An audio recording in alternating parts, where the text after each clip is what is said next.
Okay. First of all, thanks for being on time. As you noticed in the morning, the acoustics are that of a sport hall, so it's not completely ideal. Yesterday we had a sound engineer who put a lot of effort into getting the acoustics good enough. But if you still cannot hear someone for some reason, there is another finger rule you can also use, which is the 5 fingers. And this was introduced at GA France when there was a main organizer who almost nobody could understand when he spoke. So if you use the 5 fingers while someone is talking, that means that you physically cannot understand what they are saying. So you can also use that. Then I will go to announcements first. Oscar Hassam.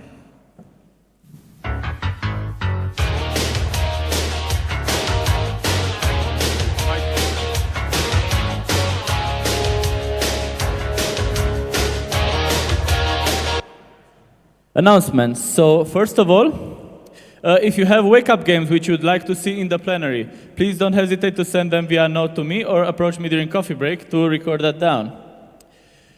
Secondly, there might be sessions in the plenary, such as board art commission and so forth. Please do not unplug the beamer, for they are very sensitive beasts, and sometimes they refuse to work properly after. So if you need an extension cord, please let us know. We'll provide one, or otherwise find sources of electricity. And third of all, I mentioned the time cards in my presentation before. LBG Tallinn, Chisinau, and Ljubljana, you will find in front of you cards with numbers. Please look at the board table, and when you see the similar color, please also lift your relevant card up. This is from me. Thank you. All right. And then I would like to get one microphone to the other side of the plenary, to LBG Lyon. As we understand, there was one delegate who did not introduce himself yet in the morning. Is that correct? Okay. Then I would like you to stand up, say your name, LBG, and your favorite wake-up song or alarm song. Hello, everyone. First of all, I'm really sorry I couldn't make it this morning because I didn't find the plenary place and I left the dorms at 9, so it's my fault also. So I apologize for this. And my name is Cyrine, I'm from LBG Lyon. And what should I do? Okay, my favorite wake-up song is, I don't know, Staying Alive, BGs. Okay, thank you. And we understand many people had difficulty finding the plenary. Yeah. Sorry. Yeah. Can you pass the microphone behind you as well to the ambassador of BEST, who I hear has arrived, or one of the ambassadors of BEST? So please state your name and team. Hello, my name is Gustavo. I'm from LBG Porto. I'm here as ambassador. I arrived late, but that was because I was representing BEST at East Tech Congress, and I could only arrive now. And what is the question? I also have a question for you. What is your favorite NGO conference? I was part of IFISO management team, and it was great to be there and join all the different organizations to discuss and have a bunch of ideas being thrown there. So yes, well, wouldn't say it's a conference, but yeah, it could work in that way. Okay, thank you. So other people who are arriving late for whatever reason, don't worry, we will find them and make them introduce themselves. Now, for the first real presentation of this block, we will welcome one of the observer groups of BEST to the plenary, namely OBG Zurich, all the way from Switzerland. Come to the plenary, please.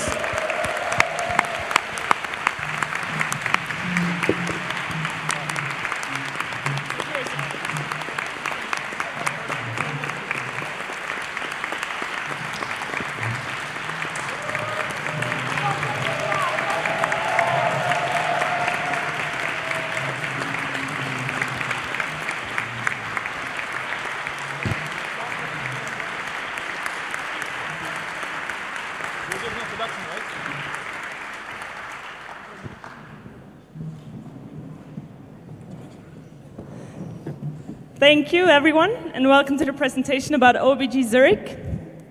I would first like to invite our biggest supporters that helped us a lot along the journey. It's all members of our nursing LBG Graz, our lovely Dr. Mariniki. Well, the boardies can join, the ones that helped us. It's everyone, so just stay there, I guess. And I would also like to invite all the participants and whoever was at Be Proud 16, because you helped me a lot. So you can come to front and sit down here. Come to the middle, chop chop.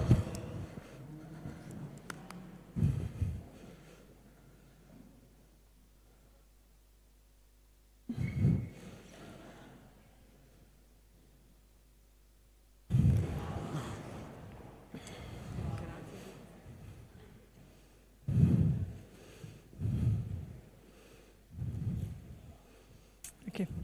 So OBG Zurich is the first OBG in Switzerland. So I'm first going to talk a bit about our country. And it's not working. Yeah. Okay, so we have a bit more than 8 million people and a very rich national culture, but also very big cultural diversity because we have a lot of immigration from different countries. And we have 4 official languages on a very, very small scale, which makes it quite interesting. We all speak at least 3 languages of them, 2, 3. Then there are a lot of things to do in Switzerland, so you should definitely visit. It's very easy to move around. We have excellent infrastructure, especially public transport is very well established. Then our capital is Bern. A lot of people think it's Zurich, but it's not, because Bern lies on the cultural border of the French and German part of Switzerland. So, some more facts. There is this thing called Swissness, and it's an official brand. It's protected, and it talks a lot about quality and the reliability of our products and services. Then a bit to politics. We have a federal organization in the country. We have 26 federal states of the Swiss Confederation. They all have very high level of local and regional autonomy, so it's quite hard to make decisions. It all takes very long. It's a very complex system. And yeah, direct democracy, quite famous for that. And then there are some other stereotypes about Switzerland. For example, that we all mainly eat cheese and chocolate and wear a lot of watches, but that's not true. That's just what we export. We still do eat around 11 kilos of chocolate per year per person on average, so fair enough. We have a lot of very important traditions. Like we like to go to the mountains and play this traditional instrument. It's called Alphorn, or we go dance. But it's mainly on the countryside. So in the cities, we've lost a lot of these traditions now. Yes, and we're famous for our landscape beauty. 70% of Switzerland is covered in mountains, and we have a lot of range in elevation. So that's quite interesting to go there. And then we have more than 1,500 lakes. Zurich is the city I live in since a lot of years now, and it has 450,000 people, 60,000 students, and it's the economic capital of the country, so there are a lot of jobs and a lot of people work there. It's very rich in culture as well, and really nice to live in. We have 2 rivers and a lake, so it's quite cool, very close to nature as well, and it's one of the most expensive cities in the world, which makes our life a bit difficult. And then to our university, it's ETH. It stands for Swiss Federal Institute of Technology. It's one of our 2 state-funded universities, polytechnic universities. The other one is in Lausanne, close to Geneva. It was founded in 1855. We have around 20,000 students, 4,000 of which are PhD students from all around the world.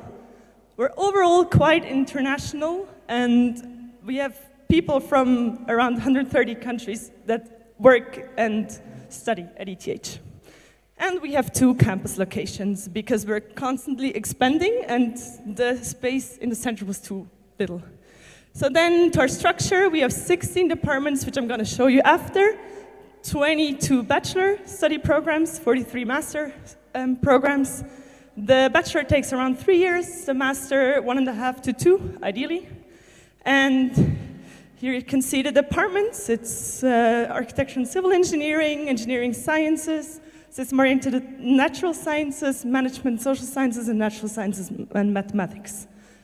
We have a lot of study programs, exchange programs. Our university is very well connected. There's Swiss European Mobility, which replaces Erasmus because it got cancelled. And then we have a lot of international student organizations by now, but they're quite weak. We share a lot of values between ETH and BEST, so that makes collaboration quite easy. They're interested to collaborate a lot. About us, this is the RM members. That's where OBG Zurich is located in Europe. And we have 8 active members at the moment, 3 guests. To our history, I was on exchange in Gothenburg. I got into their core team for the summer course. I came home very motivated, and I wanted to build an own OBG. So then I grabbed some friends, and that's what we did. So our strong sides, we are traveling. We went to RM. It was an awesome experience, and we're in region 10, which we really like because they're really crazy, and it's good for us because we're maybe a bit too calm. We are really good in building human pyramids. That's something. And we have good team spirit, great motivation, and we're all very committed, but we're few people, so yeah. We have great international awareness. We all travel a lot anyways. We're very flexible and adaptive. We have to deal with a lot of challenges, obviously. We have no office, very weak PR. We haven't really worked on FR and CR a lot. Our opportunities are, though, that the university supports us a lot, and there are a lot of companies that are probably willing to support us as well. And there are many students that we could actually reach. Yes, then to our events, we have weekly or bi-weekly meetings. We gather a lot, we do sports together or whatever we can. We had a cultural exchange over Easter. And these are pictures from the cultural exchange. There were people from LBG Graz, Erlangen, and Gothenburg. It's really awesome. And then we are going to host our internal event. It's going to be board training 2017 from mid-May to end of May, but we're still planning. Yeah. We have a lot of original ideas. For example, we have homemade and handmade stuff for identity building. For example, our awesome mascot, Mr. Crappy, and our bracelets. The thing is, there were certain people that weren't really supporting Mr. Crappy a lot. So we thought we don't want him to be bullied or exposed, so we got something else. And it's Super Mega Gailino. He's a dwarf. He's our international traveling mascot, so please take him with you and show him the world. Future plans, we're going to found the legal association in order to become acknowledged by the student union. We want to invest more into recruitment, FR, CR, kind of everything. So, yeah, that's us at RM, and I thank you a lot for your attention. If you have any questions, please feel free to ask them.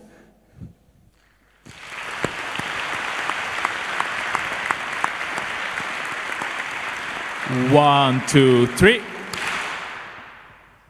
Okay, I'm sure there will be some questions for Observer Group Zurich. Who wants to start?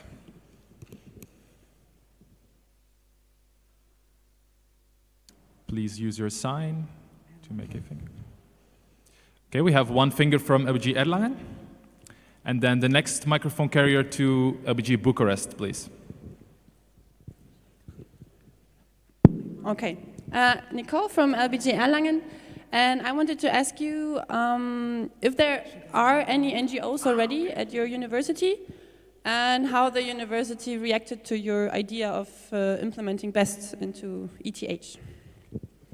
As I showed in the slides, there is ESTEC, ISEC, ESN, Moon. There are some international organizations, but And they are quite small, and they're not really good in promo, so they're not really known. I've studied at ETH for a long time now, and I've not heard a lot about them.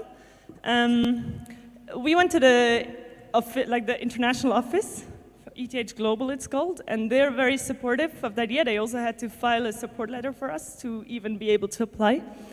And they really like the idea. They have this critical thinking initiative now that's a huge project at ETH, and they want to foster interdisciplinary work. So they have a lot of similar values or goals, like BEST, so they really support us. Okay, thank you, LBG Erlangen. The next question was LBG Bucharest. Robert from sorry, LBG. we have a two-finger from LBG Budapest first. Okay, sorry. Hi, so my question is, you said the other NGOs are quite small. Does that mean they are weak, or what could be the reason behind that if they are weak, and why this would not affect you? Well, there are different reasons why it's hard to get people in. First, the studies at ETH, especially in the first 2 years of bachelor, are really hard and demanding, and a lot of people don't really think that they can do something else. So it's really important to have this visibility and organize events so that people actually know about you. And if you only put flyers or something, it's just not working. There are a lot of organizations now that do PR differently, and it's very successful. For example, EastDeck just grew a lot in the last year because they advertise themselves more via events and via events that were visible. And people were like, oh, that sounds interesting, let's join. So, yeah. And now we will have the question from LBG Bucharest. Robert from LBG Bucharest. I wanted to ask you if you think that the existence of the other NGOs in the city will affect your HR situation? I don't think it will. Well, it will affect us because we're really striving for collaboration with them. But they have different focus, and we're much broader in the study programs. So, for example, the events of EastTech are really focused on coding, and if someone studies environmental sciences, they will probably not join them but us. We have mainly science and technologies studies, but for that, BEST is, I think, the more suited organization. Okay, then the next question is from LBG Copenhagen.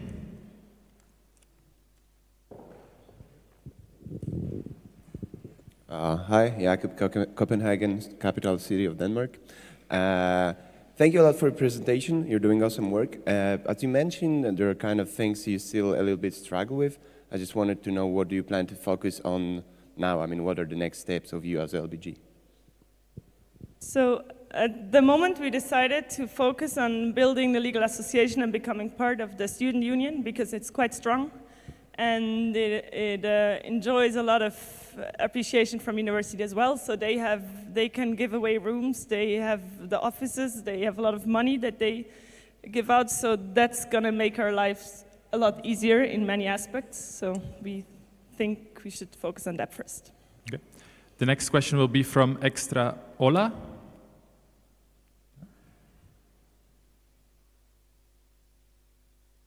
Hello, Extra Ola. My question is, what is the average lifespan of a student of your university? Meaning, is it possible for a potential BEST member to stay in the LBG for 2 years or more? Yes, so normally you have a standard study duration, and the maximum study duration is 1.5 times this duration, rounded up. So if you have 3 years for the bachelor as ideal study duration, you can take 5. And if you have, like me too, for the master, I had 2.5, so I can now take 4. So that's very flexible. But then you have to be finished or you lose your whole degree. Okay, do we have any more questions for OBG Zurich? Okay, we have one question from LBG Athens.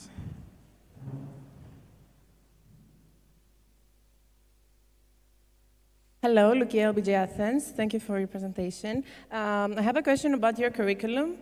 Do you feel that the university would support you in traveling, being able to miss classes, being able to be absent in order to organize events?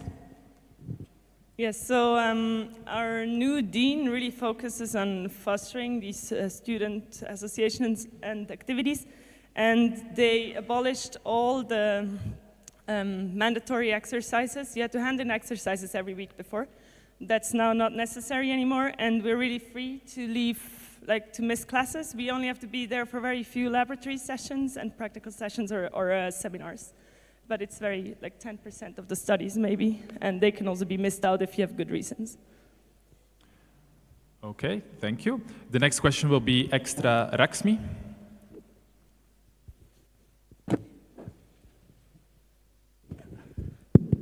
Okay, Extra Raxmi, thank you for your presentation.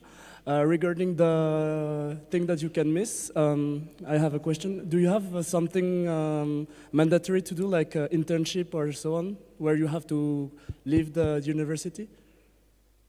A lot of the master programs have mandatory internships of 10 weeks to half a year, very often. Then like, you have to go for these, but yeah, that's all. Thank you, Extra Raxmi. The next question is from OBG Niche. Strachina from LBG Niche. So you already mentioned that flyers and such methods don't work. Do you have any ideas how to attract new members, some original ideas? So what works quite well from our experience in other student associations, like the local ones and the student union, is classroom presentations, stands, coffee stands or food stands. Free food in Zurich brings you everything. And also organizing parties or like a small competition or some workshops at university really works well, and then you normally also get the main hall and it gives you high visibility. Okay, there's a 2-finger from Delft. Yeah, sorry. 1 finger. The 2-finger was cut. In the mattress. Mattress. Mattress. Here. Stand up. Sorry, Patras. I am Shakti from Delft, and I have a question. You mentioned that Zurich is expensive. So, like in best, if you have to do some courses, it's going to affect your budget much higher than other LBGs. So, how do you plan to tackle that? Well, the first thing is we normally try to support the national economy, but we're gonna go buy our food in Germany. That's an important saving point. Yes. Then we have quite good possibilities to host people at our places. We will get rooms for free and also some materials from the university. And yeah, we can apply for these grants for certain events. So, and then the next step is going to be companies. So the other members are working on that now. Okay, thank you, LBG Delft. We have 2 microphones now, so we can give one to LBG Belgrade, and then the next question will be from the Caravel in the back.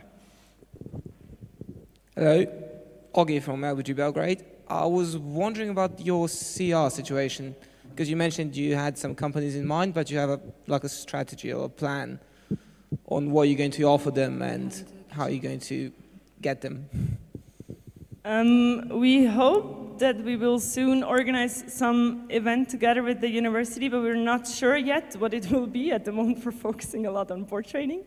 And then it will probably some case studies or workshops, because they have quite high willingness to pay for that normally, because a lot of companies around Zurich focus on hiring students from ETH. Thank you, LBG Belgrade. We will take the question from the Caravel, and the next one is from Extra Gabor. I'm Paco from the Caravel. I'm really excited with your presentation. And I was checking now in PA, and I saw that you are the only member of the board of the OBG. Is it up to date, or are you planning to have a first board with more people? Yes, we have not officially voted in the board yet. We're going to do that with founding the legal association. But we distributed some positions. You saw it on one of the pictures. I didn't really mention it. So one of our members went to a lot of the FR and CR sessions at RM, so he's going to focus on that. Then we have a treasurer that also went to the RM and an HR responsible. And yeah, the secretary and the IT responsible stayed at home for the RMs, but they kind of chose these, and if they get voted in, we will have these positions. Thank you, Paco from the Caravel. Next question is from Extra Gabor, and then the microphone to LBG Uppsala. Thank you, Extra Gabor. I would like to ask that in case of services, would you have any competitors, like especially, for example, career support or courses? In career support, it's going to be interesting to work with the student union and with our biggest local student association of mechanical and electrical engineering. There is some competition, but they mainly have 3 big fairs, and the rest of the year is kind of free, and they don't really, like if they get more job fairs from other associations, they normally don't like put obstacles on them. They want to have more access to companies as well, so yeah. Thank you. Okay. Then LBG Uppsala. Fergus from LBG Uppsala. Congratulations and thank you for the presentation. It's thrilling to see this dream come true of having an OBG in Switzerland, finally. My question is, what is the selling point, according to your opinion, towards the students? I mean, what is it that could make it attractive for students in ATH to be volunteers in your OBG and hopefully LBG in the future? Thanks.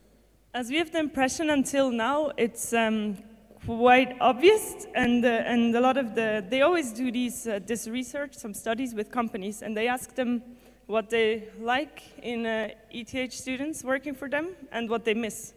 And very often the companies say they miss critical thinking abilities and the team-working skills, because there are study programs where you can go through a whole bachelor without a single group project. Not anymore now, but it used to be like this.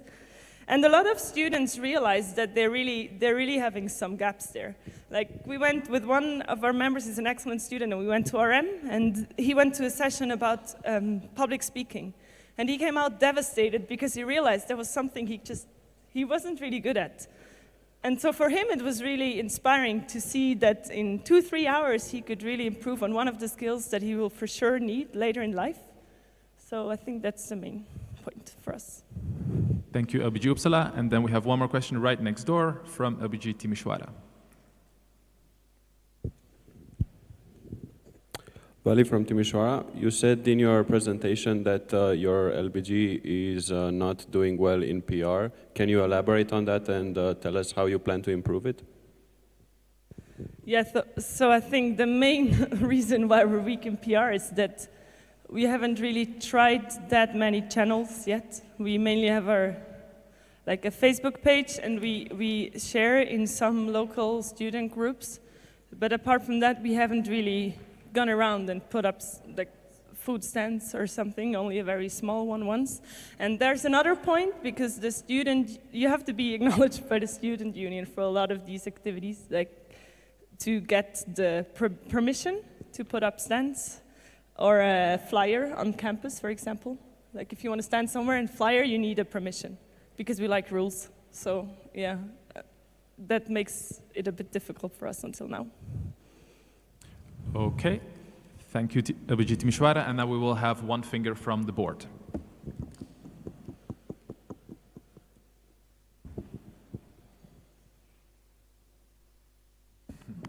Dennis from board table.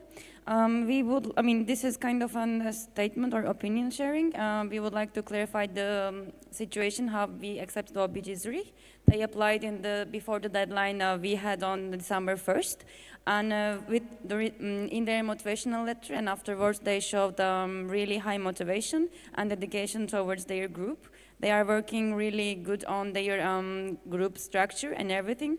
We attended several online meetings together with them. They are having a really good work with their doctor. They are working really good and hard on their action plan. So from the board side, we are really supporting them, and we will see how everything will go in the board training. And of course, you will see results in PM as well. Thank you. And welcome to the organization, kind of. Not yet completely, but yeah. Thank you.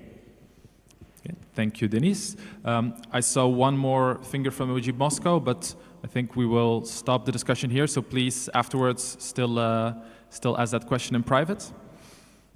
Well, as we all know, the process of becoming a fully operational member of BEST is a very long one. And you outlined some of the challenges that you have, and for sure there will be some in the future. But in the end, this is how every LBG started at some point, as a small group of people who really wanted to make a difference at their local university. So I think it's very inspirational to see your journey towards becoming an LBG, especially given that it is also a journey for BEST into a new country. So thank you very much. Thank you.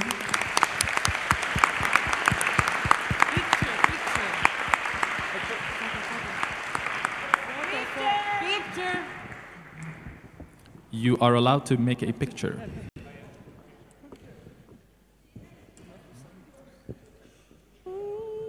And while that is getting ready, the next presentation is going to be done by the Caravel, and it will be about the financial statements from the 28th board. As I understand, we have a video from the treasurer of the Caravel, who could not be present, but I would still like to invite Caravel to the middle of the plenary.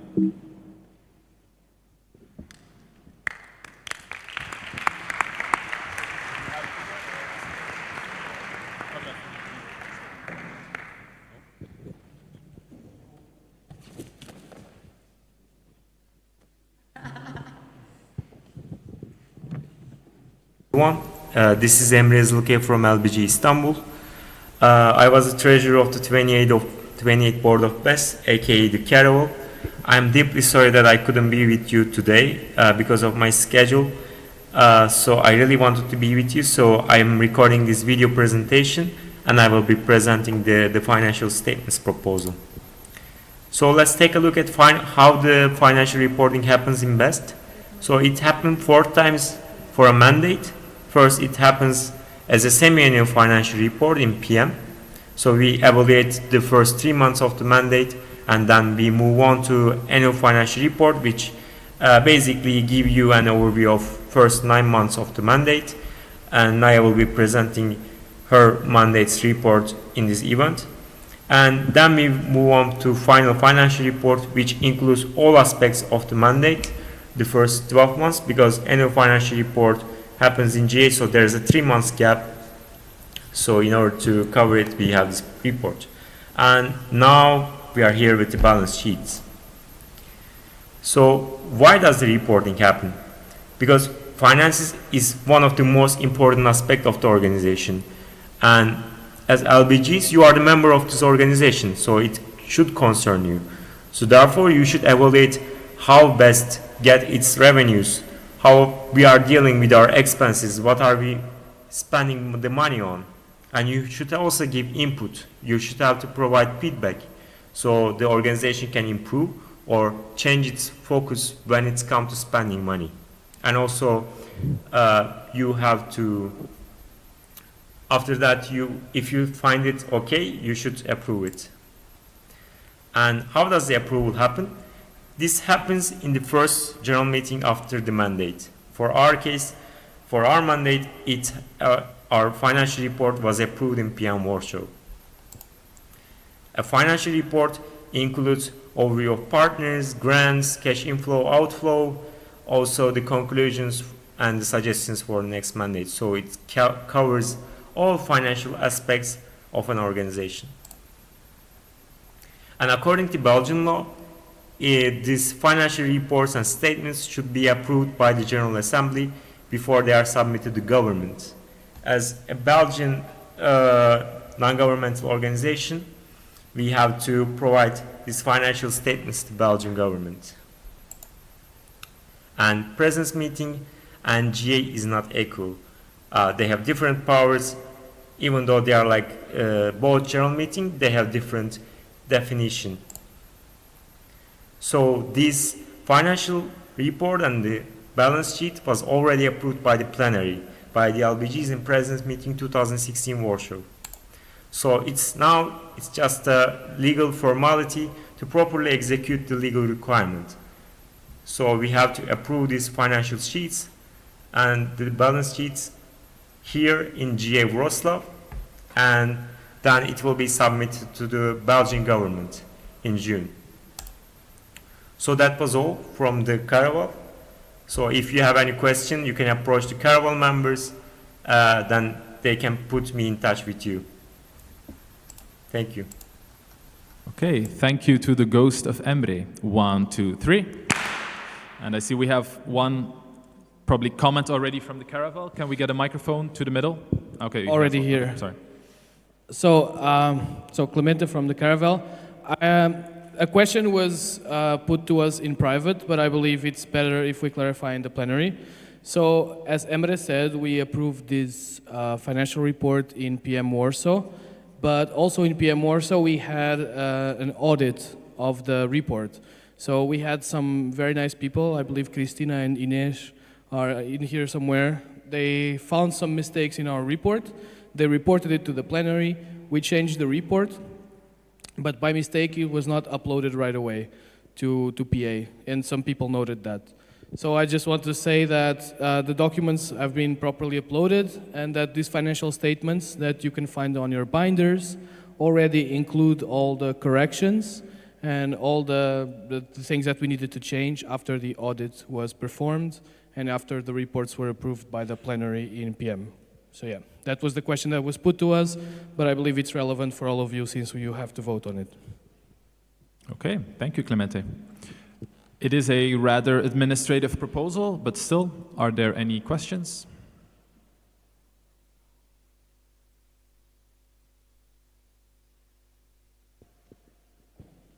Going once. Going twice. Sold to the Caravel. All right, so even though it is an administrative proposal, as was explained, it is still an important obligation, and following these obligations that we have to our legal bodies helps keep the organization safe. So thank you.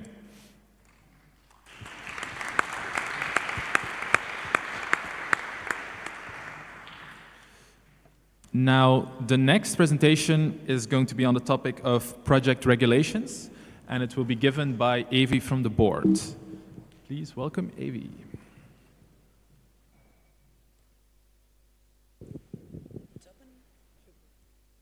It's open.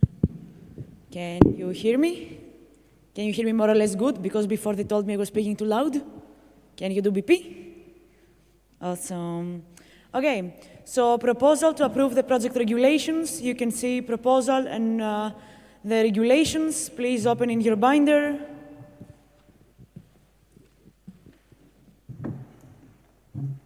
So some general introduction why we are having this proposal. This year, you might have noticed that we focused quite a lot into finalizing the implementation to the matrix structure, and therefore also to the way we do projects and project management inside BEST. And this proposal is one of the things we are doing related to that. Okay? So projects are the basis of the matrix structure, and we have quite many of them in BEST.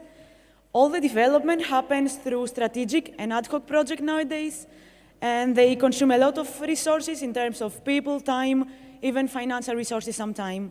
However, there are no standards on how to manage these projects. And some issues that are examples that we face this year is that the responsibilities for strategic and ad hoc project coordinators were not really clear to them. So sometimes this caused some confusion, some demotivation. It also increases a lot the risks of how we do projects and their outcomes. More examples, there were no defined consequences on what happens if a project coordinator doesn't feel the responsibilities. So how should the board handle such a situation? And also in some cases, bodies of BEST underestimated their importance when they needed to assist them with providing information, input, and so on. So, a conclusion on that, we are trying to finalize transition to the matrix structure, and one of the ways to do this is by standardizing the way we do projects inside BEST and providing a common baseline to the whole organization to look at when they need to check anything around projects. Yeah. Okay, this is the proposal. You can see it in your binder exactly. We propose to add one article in the internal regulations of BEST. It's quite similar like we have now for department regulations. This is Article 25. You can check what it says. I hope you read the proposal. And the document is quite short. It's 1.5 pages, and it consists of 3 chapters. The first one defines what is a project generally. The second one defines the 3 different project categories we have inside BEST.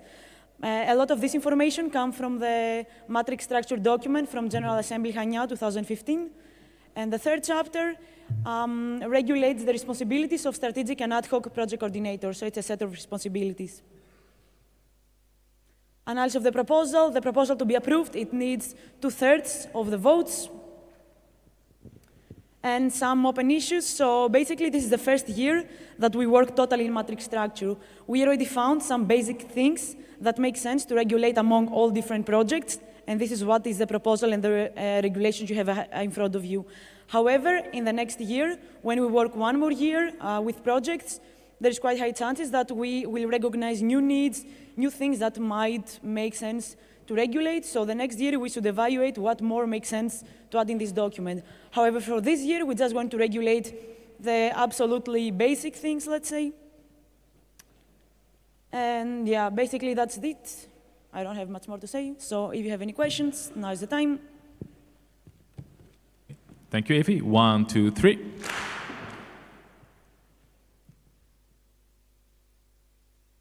Any questions on the topic of the project regulations?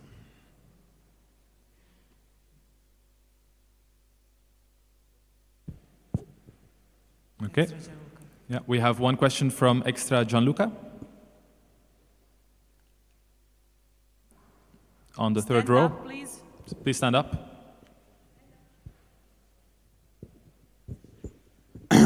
Hola, Extra Gianluca.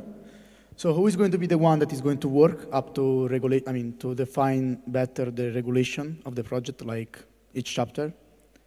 Now we have defined the main structure of a project, the main responsibility. Is going to be the board that is going to work up on the detailed definition, or is it going to be I'm not sure if I understood your question. Can you rephrase, please? Yes, sorry. Now you define the main responsibility of a project, and who is going to be the one that is going to be in more details next year? The board itself, or is going to be a project? Do you mean who will be the person who will add more things in the regulation, or see? Yeah, who is going to work up to? My successor. So the board itself. My successor and the whole board will evaluate if these things make sense or not. Of course, we always collect input from different bodies. We also collect input for these regulations. So my successor will be responsible to coordinate it. However, more people will be involved. Thank you. Thank you, Extra Gianluca. Then we have a question from the Education Involvement Department. Hello, Dragana from AID. I have a question because you mentioned that there were problems about providing the relevant input from bodies within BEST. And I wanted to ask if you thought maybe to add in the regulation something not only about ensuring the constant communication between the projects and the bodies, but maybe also kind of in establishing the projects from the beginning and kind of aligning the timelines of the work of the departments with the projects. Thank you. Thank you for your question. We discussed this. We have some ideas to do it in the beginning of the year. This is inside the handbook for strategic and ad hoc project coordinators. It will also be gated from my side. We didn't find the need to regulate it, and since no one proposed to add it when the regulations were up for feedback, we believed it makes sense to keep it outside the regulations and keep it as a good practice for now. Okay, thank you. Edu idea. Then the next question is from Cluj-Napoca. Please stand up. Hello, Timi from Cluj-Napoca. My question is, how did you think about how you will you will measure things like expected outcomes or proper communication or things like that? Because it's really hard to measure, and I think it should be regulated somewhere. Is your question how we'll measure the outcomes if the regulations have an impact or not?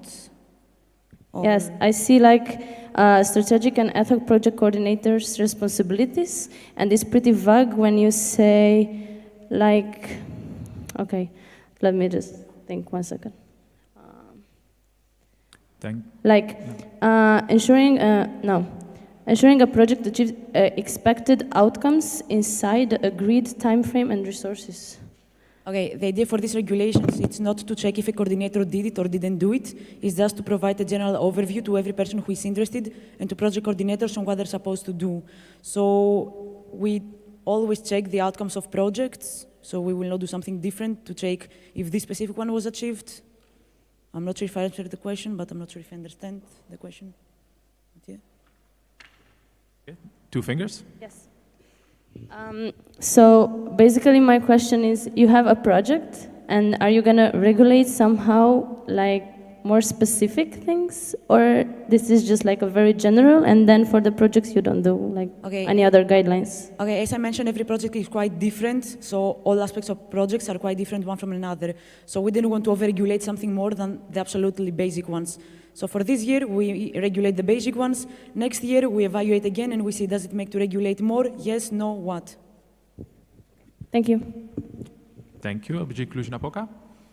Are there any more questions?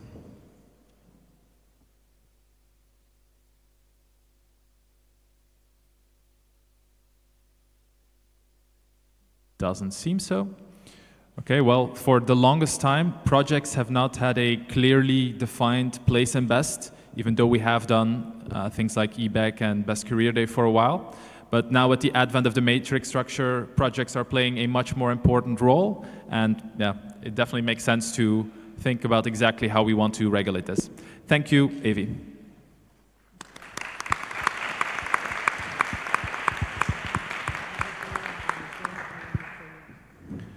And now the next presentation will be on the topic of GA 2018 by Denise from the board.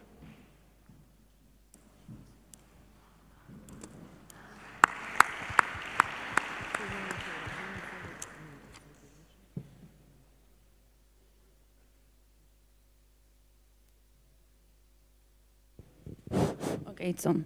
I would like to invite Monica and LBG Wroclaw to be with me in the presentation. So guys, would you like to come to the middle? LBG Wroclaw and Monica. I think she's in coffee break place, but yeah. She's coming. She comes when you call her.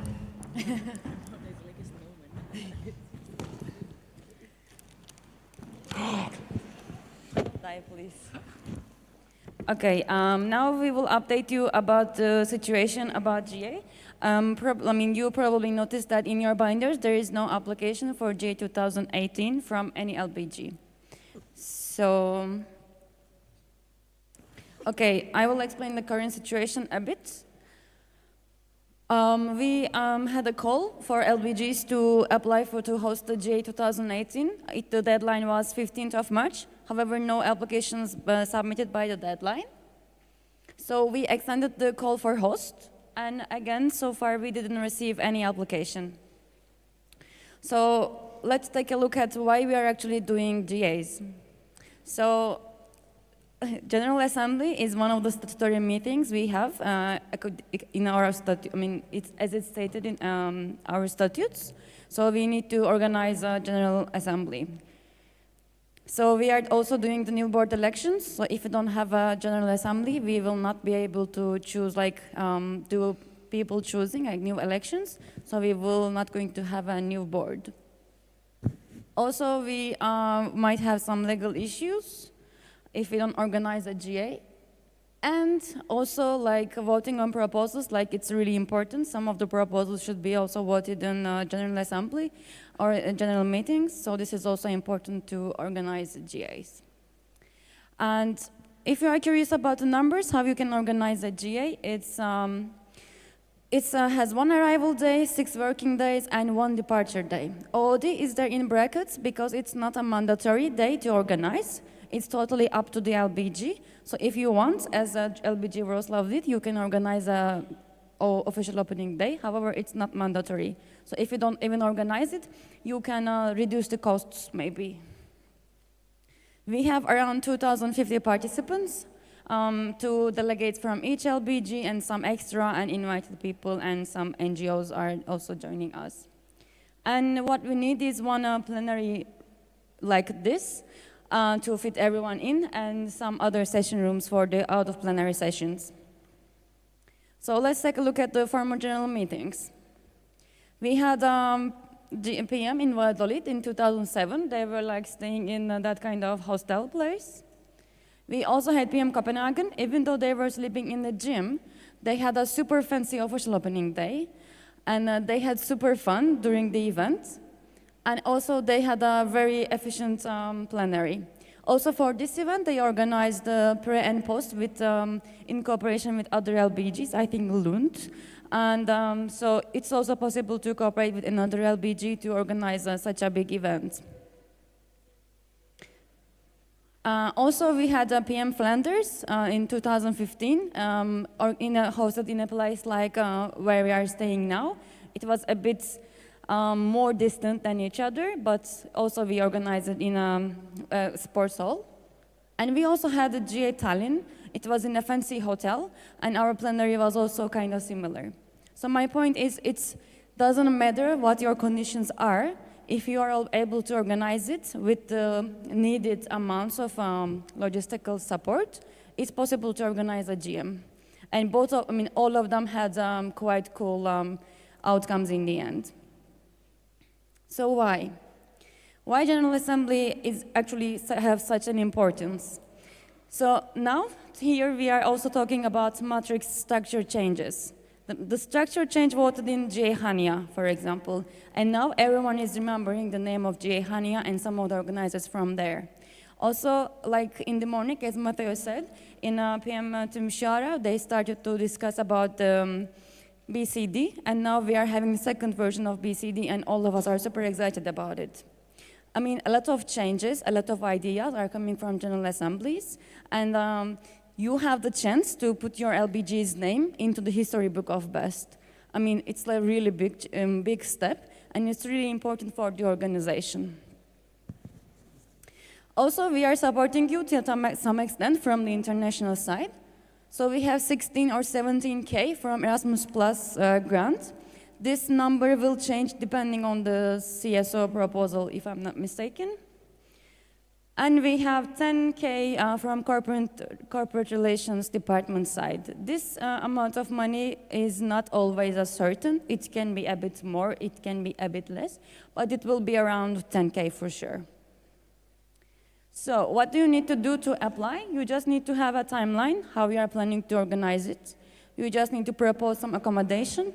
As you saw the options, it can vary from different options. So if you can find a cheap option, which is good. You need to have event budget prepared. You need to have fundraising planning. And you need to have a name of the candidate of the GM responsible, which is the main organizer. And what will happen from now on? We will open another call for GA 2018 during post-GA. And we will have almost like 3 weeks for applying, so you will have enough time to actually make the valid research. And then we will have a VIP round to vote in it. If you're interested, please approach me or LBG Wroclaw to see how it went.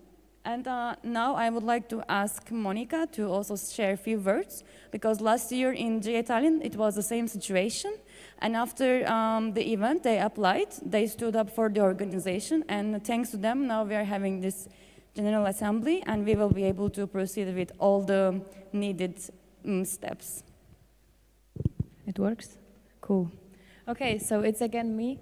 So basically speaking, our journey, our adventure with General Assembly started at regional meeting in Bratislava, where the caravels were looking for the host for General Assembly.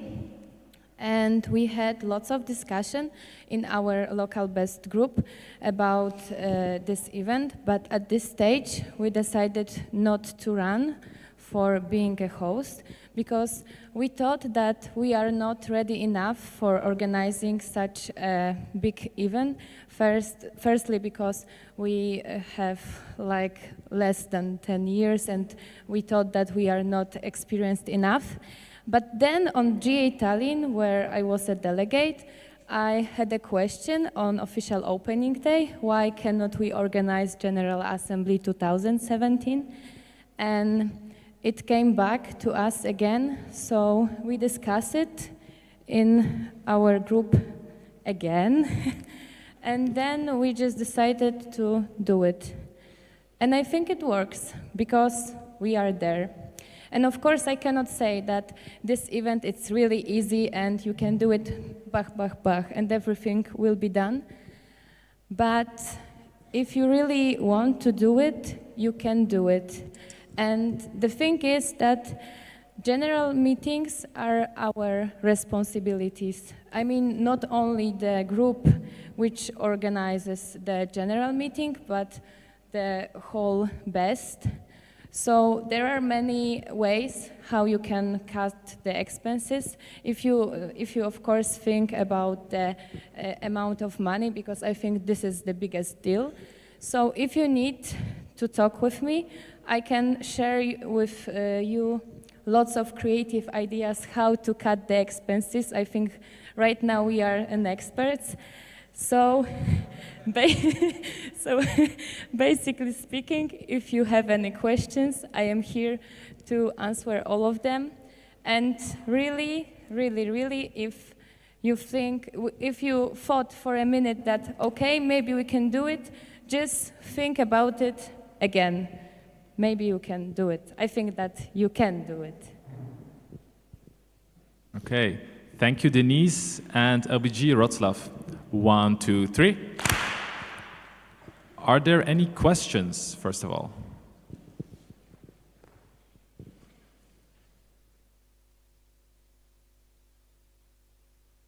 We have a question from LBG Moscow, I think.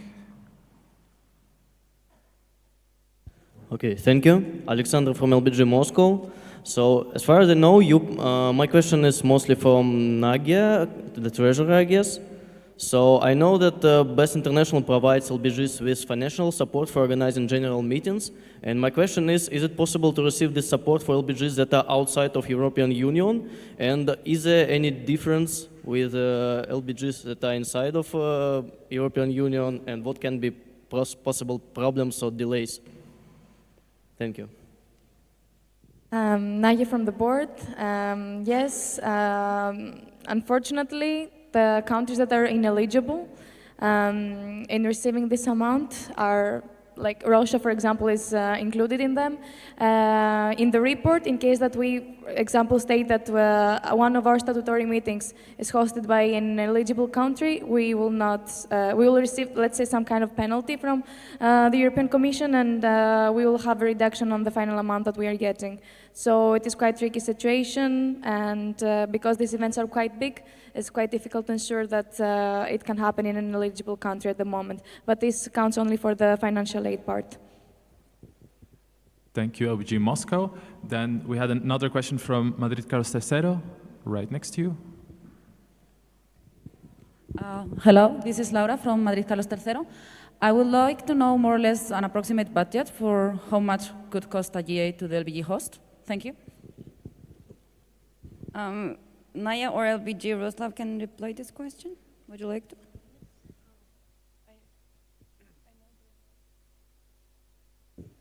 Okay, Patrick, LBG Wroclaw, and about the cost, with OD, with like this kind of plenary and this kind of facility, it's around 40,000 euros, more or less.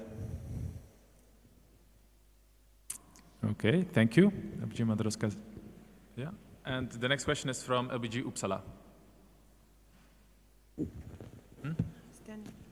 Sorry, there's a clarification as well. Can you get that one? It's a clarification from LBG Cluj-Napoca. Timmy from LBG Cluj-Napoca. Is this 4,000 euros without the help of CRD and or total? I didn't get the question. Can you repeat, please? Did you have to pay for 40,000 euros from your budget, or this is the total? It's the total. With what you get from CRD and the Erasmus? It's like a total amount of money. Okay, thank you. Okay, thank you, Cluj-Napoca. Question from LBG Uppsala, and then we have Lyon in the back. Fergus, LBG Uppsala. Is there any aspect of the event that is negotiable? For instance, the U-shape of the plenary that we stick to. In some context, it could be easier to have a room arranged like a parliament, in which you have microphones and different rows. For some LBGs, it might be easier to organize a GA in this way. Have you considered which aspects are negotiable, and if there is any other aspect that can be discussed? In the handbook of GA 2018 organizers, you can see the needed organizational resources for the organizing a GA. So, I mean, we are preferring U-shape because everyone is like, it's easy to see each other, and like everyone should be in the same room. But there are some negotiable things for sure, like the number of extra people, or like, I don't know, yeah, that kind of stuff. But it depends on the LBG and the board decision as well. Not that super flexible, because we have some criteria to fulfill or like to achieve, but it's also, till some extent, it's also flexible. And also during GA, we will have different discussion groups and LTAP topics about the similar topic. So you can also approach there and try to find other solutions as well. Thank you, OBG Uppsala. The next question will be from Lyon, and then from the Caravel. Hello, Cyrine, LBG Lyon. We just had, for example, our spring course 1 week ago. Is still organizing spring course mandatory if we're thinking about organizing GA? So you're asking if it's okay if you skip a spring course to organize a GA? Because it's almost the same time. The thing is, you have this 4-8 season rule. So if you organize another summer course, and if your last one was successful, I don't think it will be a problem. Vivaldi department can correct me. But yeah, as long as you are not violating any rules in Vivaldi handbook, it's possible for you to skip a season to organize it. Okay. We have a 2-finger from the board.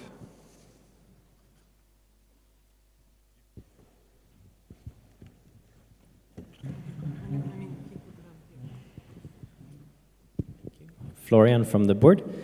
In general, if you organize a GM, it doesn't substitute a course, so it would count like as if you never organized a course in that sense.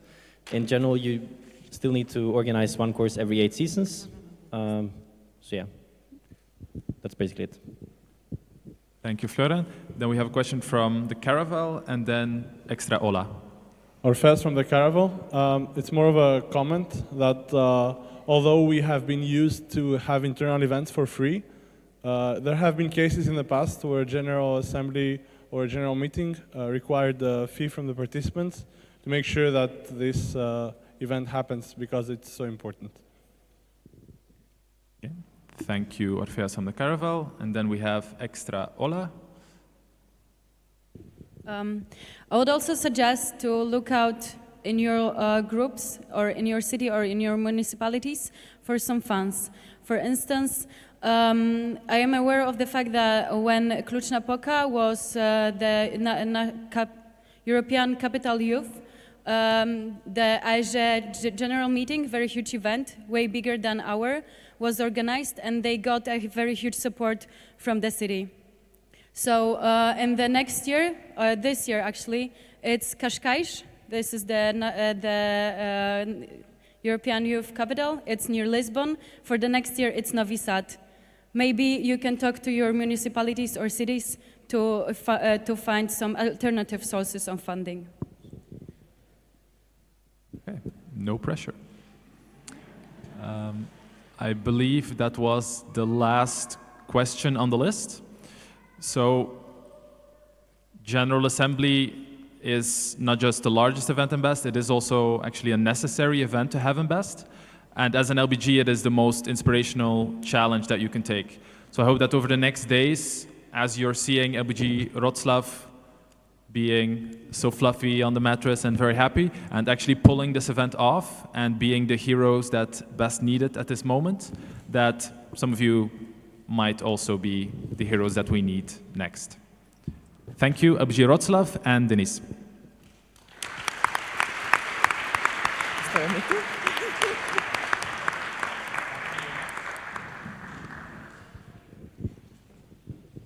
Okay, we'll have one more presentation following, which is from Adrian from the board, and it concerns the legal status of LBGs. Adrian, take it away. All right.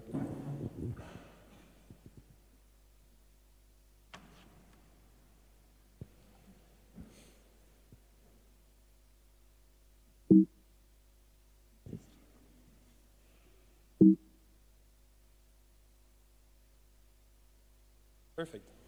All right. So now I'm going to talk about the legal status of LBGs.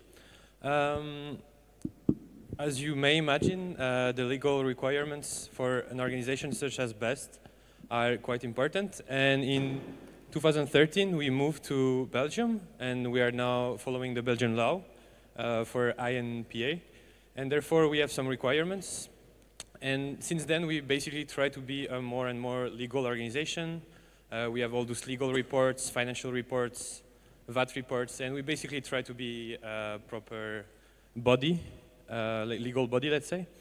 And this is the main reason behind this is to protect the organization and protect its members against any kind of bad situation that could happen to us and in which we would have nothing to basically defend ourselves. Because of that, we also try to help our LBGs to develop the proper legal statutes and legal requirements.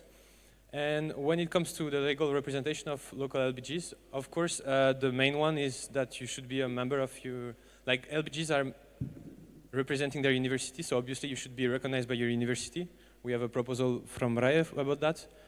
But also it's quite important that your LBG is recognized either by the state itself, like by your country, as a legal organization, or is part of a legal organization in itself. For example, if you're part of the student council, and the student council is a legal body.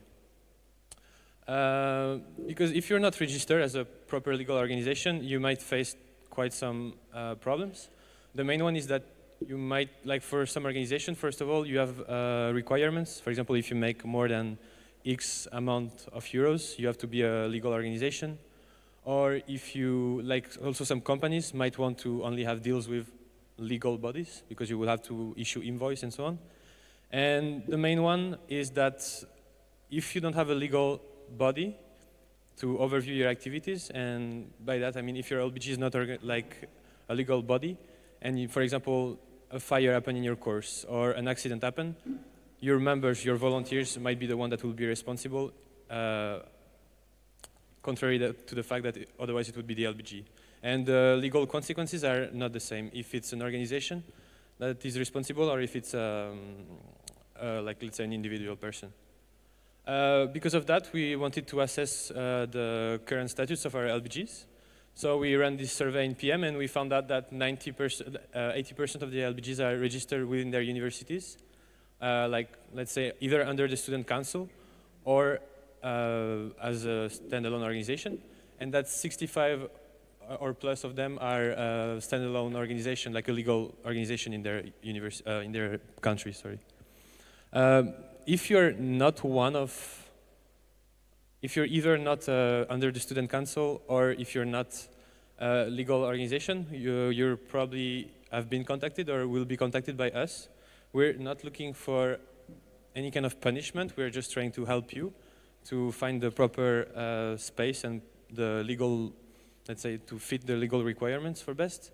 And therefore, if you need any if you're not sure about the legal status of your group, please check it with the relevant authorities. And if you want any kind of advice or guidelines, you can of course contact us, the board, but also the LBGs that are around you in your country. So for example, so if you have another LBG, you might actually consult each other and see what is the situation of and how can you improve it. Do you have any questions? Thank you, Adrian. 1, 2, 3. Are there any questions?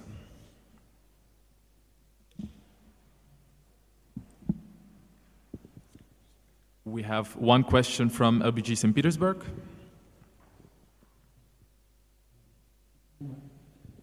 Martin, St. Petersburg. So you said if some organization have some problems, for example, you could help them. So what do you think how you could help them? Because every situation is like kind of really difficult. And if this problem like happening, probably this could be like real factors. Yeah, so there are two parts. I mean, the first things that I can imagine, first of all, BEST have its own lawyer. So if a very complicated situation and very important one, we will always consult our lawyer and ask the proper questions. The other thing is BEST also have some partners. For example, I'm thinking we have a lot, like GA', for example, have some groups all around Europe, and they also have their own statutes. So we could also consult our partners and how they are doing with their locals, and see if this situation would fit best. We are not lawyers, of course, and we are not able to give you legal advice, but we can ask people that knows about it. Thank you, LBG St. Petersburg. We have one question from LBG Moscow, and then also one from Timișoara. It's cut. Oh, Moscow has cut, so then we have Timișoara left, and one more question from LBG Budapest. Can you please clarify what you mean by the recognition from the university? So does an LBG have to mandatorily be part of a student council, or what do you mean? No. So the thing is, there are two things. You have, first of all, to be recognized by your university as like the best group is part of the university, which is this proposal from RAE that will come in the next days. And either you can be a legal organization on your own, or you can be under the student council, because very likely the student council of your university is a proper legal body. Like, there are high chances, let's say. And either case, like probably if you're under the student council will take responsibility for the action of the group. Thank you, Timișoara. Next question from Budapest, and then Madrid, Carlos Tercero. Balázs from Budapest, and our question is that we are not lawyers and we are not like that much experienced in this kind of stuff, but it goes a bit counter-argument for me that a specific Belgian law would like have such a wide effect. And I'm curious if you have consulted lawyers in this topic, like whether it should be the way to implement this kind of thing. Yeah, thank you. So the thing is, the Belgian law is not over the laws of your countries, of course, meaning that the Belgian law is not forcing you to do so. Belgian law is a law that is obliging BEST as an organization. Of course, if your group is registered as, I mean, in your, like, let's say in Hungary, you are following the Hungarian law, and it's normal. The advice from the lawyer is that every group should be registered as a legal organization in its country, or like be part of a legal organization on its own, in order to avoid like the liabilities that I mentioned already before. Not necessarily under the Belgian law, but most of the laws, like basically if you're an individual and your group have a big like trouble, like I don't know, some kind of accident, you will be the one as volunteers that will fall under this responsibility, and you will be the one going to court. While, for example, if you're an organization, usually there is some like protection around you, if you're like a legal body on its own. Is that clear? We have a two-finger from Budapest. So basically you are saying that like the LBGs are not forced by the Belgian law, but they are forced by BEST regulations, right? Not by BEST regulations. Maybe I misunderstand you. So No. Those are recommendations that we're making right now, basically. There is nothing like in the regulations at the moment that forced LBGs to be legal bodies. It's just recommendation that we will try to make for your groups in order to protect them against any kind of accident or so that could happen. Okay, thank you, LBG Budapest. You can always follow up later. Madrid, Carlos Tercero has cut. We have one finger from Kiev.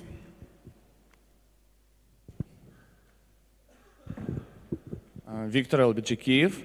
So is it mandatory to have documentary proved membership of board or some other members of LBG in the organization, or we can have just like student club without any self-regulations? You mean the all requirements about how you register inside your countries? It depends from one country to another, so I cannot really tell you if in Ukraine it is like this or not. Within BEST we don't have regulations about how you registered in your country, so it's the same. Like it mostly depends from one country to another. It's more about university registration, that we, for example, have not any self-regulation rules in our university officially. So we are just a student club head by some professor. Is it okay? Well, it would be advised that there is some kind of legal, let's say, registration somewhere, either under a certain organization or on its own. But I guess, like, for example, we could talk about this and more in details than in the middle of all the plenary. I guess it will be easier. Thank you.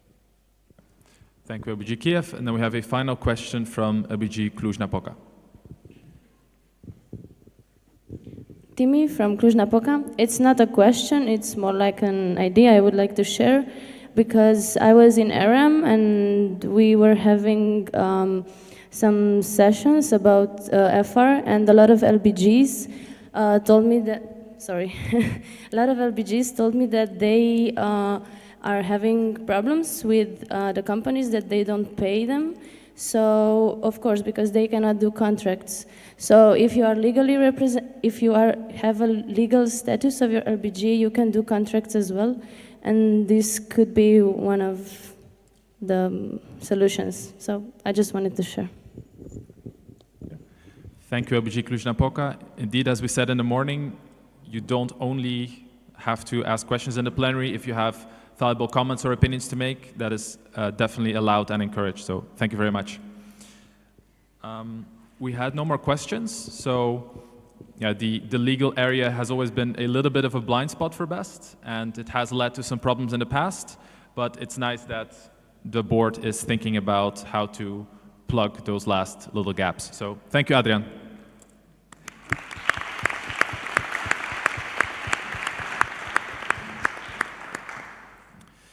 And then we are about halfway into the block, so I think it's time for a wake-up game. What do you think, Oscar?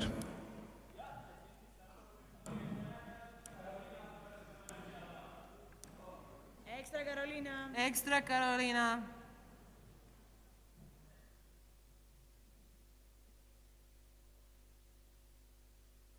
Hello? Yeah, it's on. So can I have Extra Carolina here? It's me. All Awesome. right. So tell us about your wake-up game. So it's called Bananas United, and I always propose this game because I love it. So the other time I only asked Portugal to be in the middle, but right now I want everyone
Best Brands book and the Vivaldi handbook.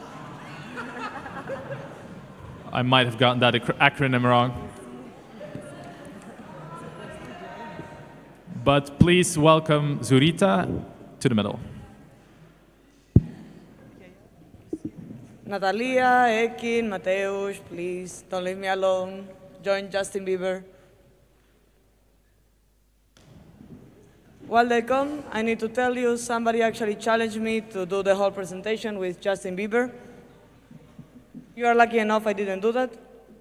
So this presentation is going to be about Best Brands book.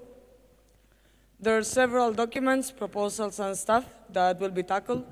So I will give you a bit of time to find them. We will be talking about the Best Brands book itself, the proposal to approve it, also the proposal to remove inconsistencies for Vivaldi handbook and the report from the project. So take some time in your binders, localize them. The BBB is at the beginning and the proposal is at the end, by the way. I was checking it, so.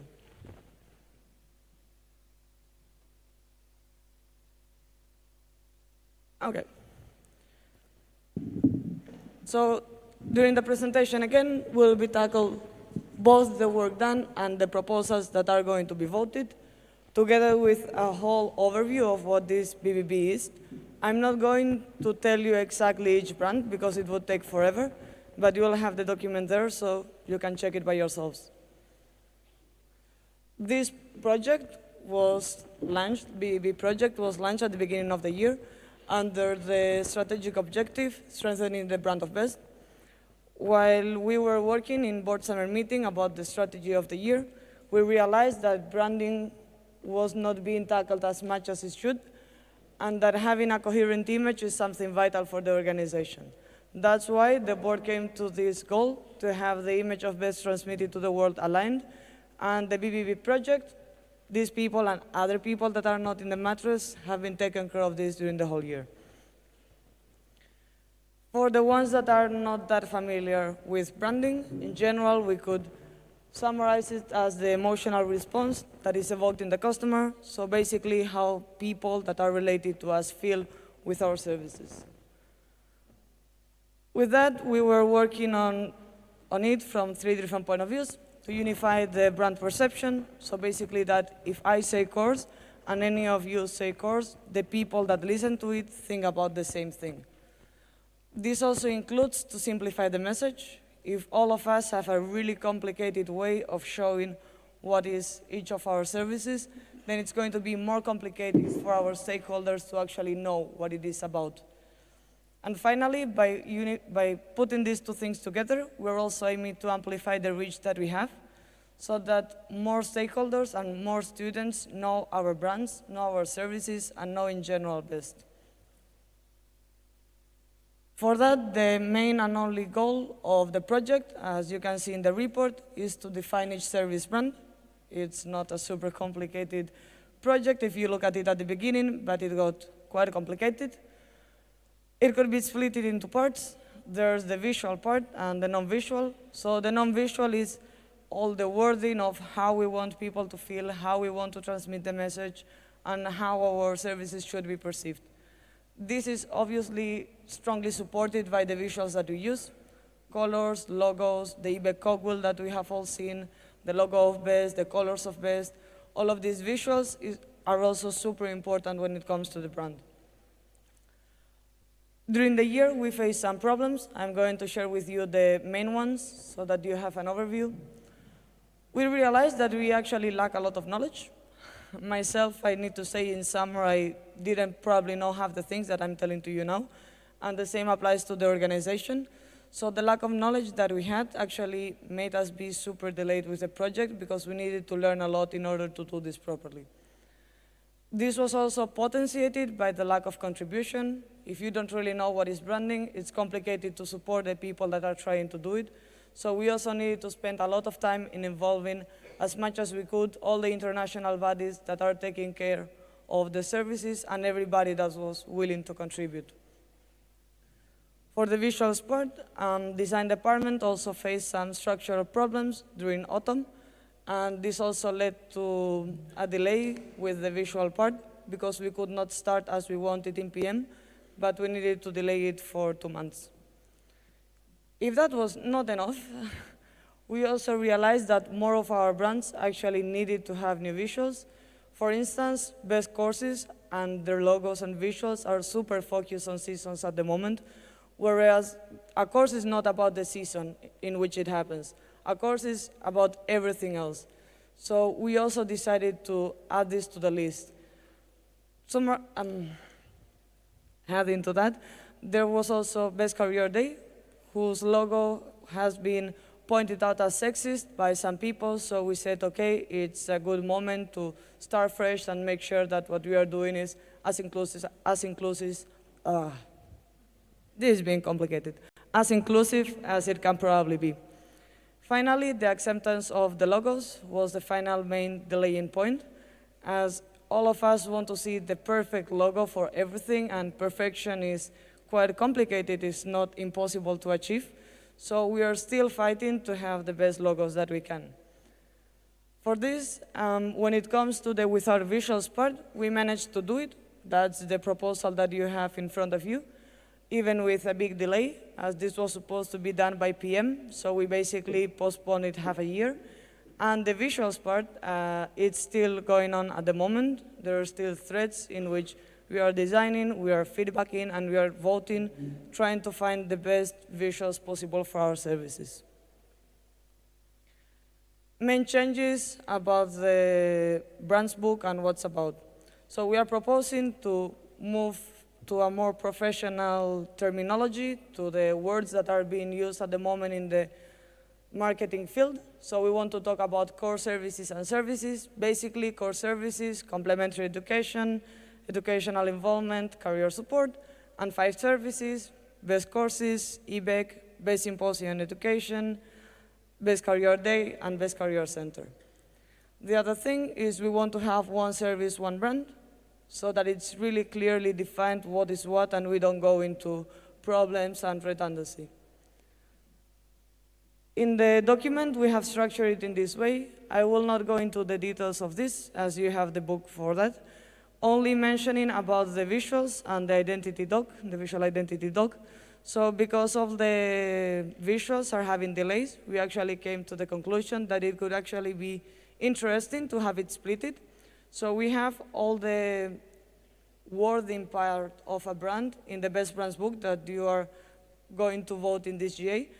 And then the visuals will be together in a visual identity document. This is a similar approach than it's happening at the moment with the VI of BEST. So it would be the same, but for our services.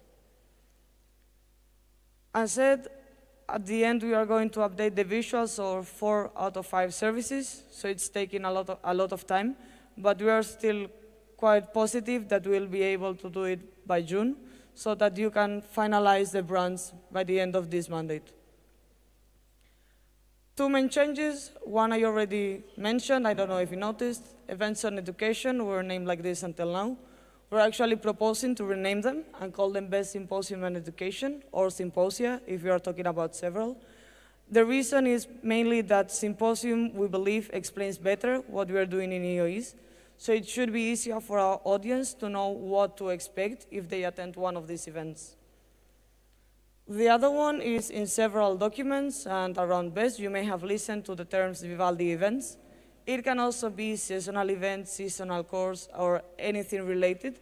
So we are proposing to be really strict and be talking about best courses and or best symposium on education, as in this way we are using internally and externally the same words, so that we don't have confusion. If you are using different words, if we are talking around besties and around companies, then it's easier that we actually make a mistake.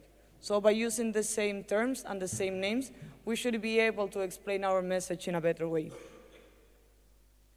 This leads to another proposal, which is the one about removing branding inconsistencies from Vivaldi Handbook. This one will only be voted if BB is approved. So basically, if you don't approve the branding strategy, you will also not update these inconsistencies, as they will not exist. Really quickly, I already explained about Vivaldi events and about the symposium distinctions. Putting a bit more there, right now it's rather common than if you ask someone, what is an event on education? The answer that you get is a course, but about education. However, an TOE is way more than that. And we believe that the more that we split this inside BEST, the more able we will be to explain this to our students and universities, companies, whoever we are talking with.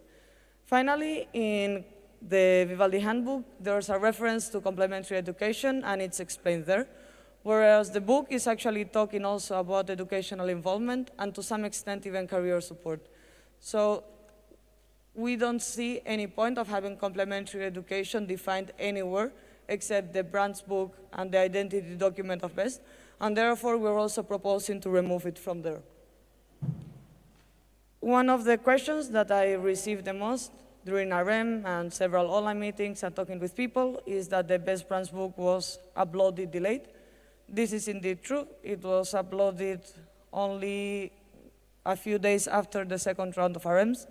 The main reason is that we were trying to postpone this to the maximum so that we could also include the logos and the visuals in the general book. However, this was impossible, and well, there's a delay, and I cannot say more than this to justify the reason. So, conclusion, there are two proposals. The Vivaldi Handbook 1 will only be voted if the BBB 1 is approved. There will be a vote cast of 50% of the votes needed, and it will be voted on the last day of this GA. These are the people that have been working on this for the last 1 year or 2 years even. Some of them are sitting here. Domi, I'm sorry that you are not in the slide. He's the PR department coordinator, and he has been supporting us. And let's go to the questions round. Thank you, Zurita. 1, 2, 3. Are there any questions? Indeed. Yes, we have one finger from Vivaldi department.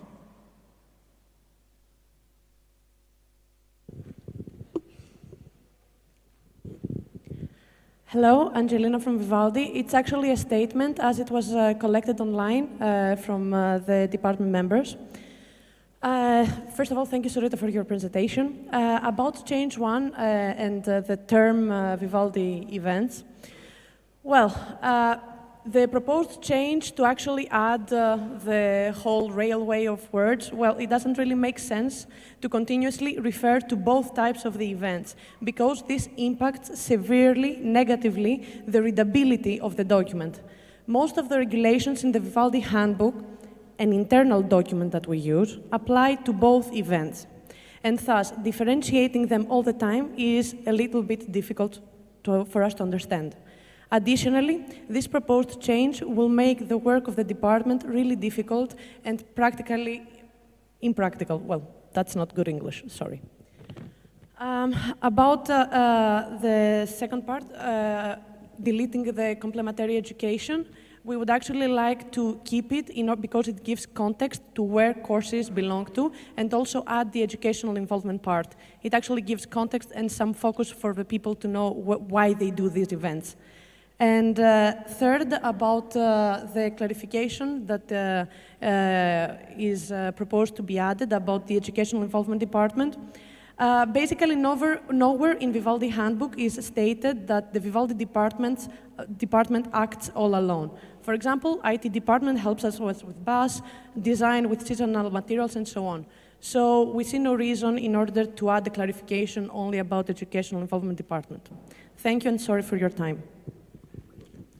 Thank you, Vivaldi department, for the statement. Please also write it down for a piece of paper and pass it towards the board table, then we can put it in the minutes as you said it. Zurita, if you want to respond, you can. Otherwise... I would also like to make a really short comment about the second point. It's true that naming both things can be more long when you are writing an email, because instead of writing one word, you will need to write two. Let's say it that way. However, as I explained, the decision taken by the, let's say, BAB team was that doing this differentiation, even if it's not the best for the internal part, will actually help us to the external world. And at the end, best is working to the external. So if we need to adapt ourselves internally, let's do that. At the end, our important thing is what are we providing to our stakeholders? Okay. Then we have one question from LBG Bucharest and the next from LBG Copenhagen.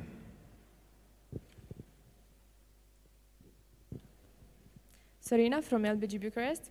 I have a question. BBB is going to replace the VI, or is going to be like a guide to let us know how the events should have their image? Just to be sure that I listened properly, you said if it replaces the VI, right? Okay. It doesn't replace the VI, so BBB should serve as the guideline that the whole organization follows when it comes to branding, and the visual identity documents are the same but towards the designing.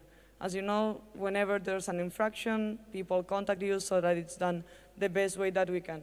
But it's not like replacing, it's going to be complementary. Thank you, LBG Copenhagen. The next question is from LBG Athens.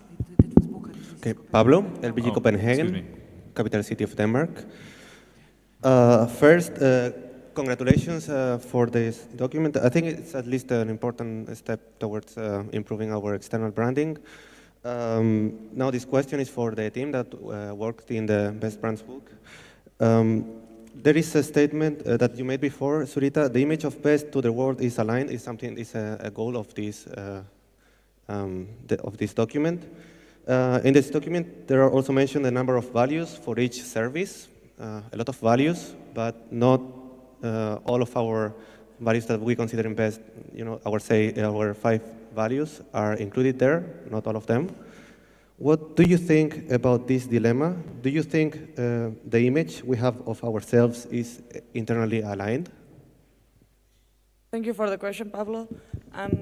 I believe that they're aligned. All the values that are written for each of the service are not excluding from the best values. Actually, at some moment, we even thought to use the best values as the values for our services, but we believe that it was better to have them a bit more specific, as the values of best are always in everything that we do. It doesn't matter which service, it doesn't matter which event. In everything we do, we are following our values. So the ones that we are proposing are complementary always to the values of best. We are never going against the values or trying to diminish them.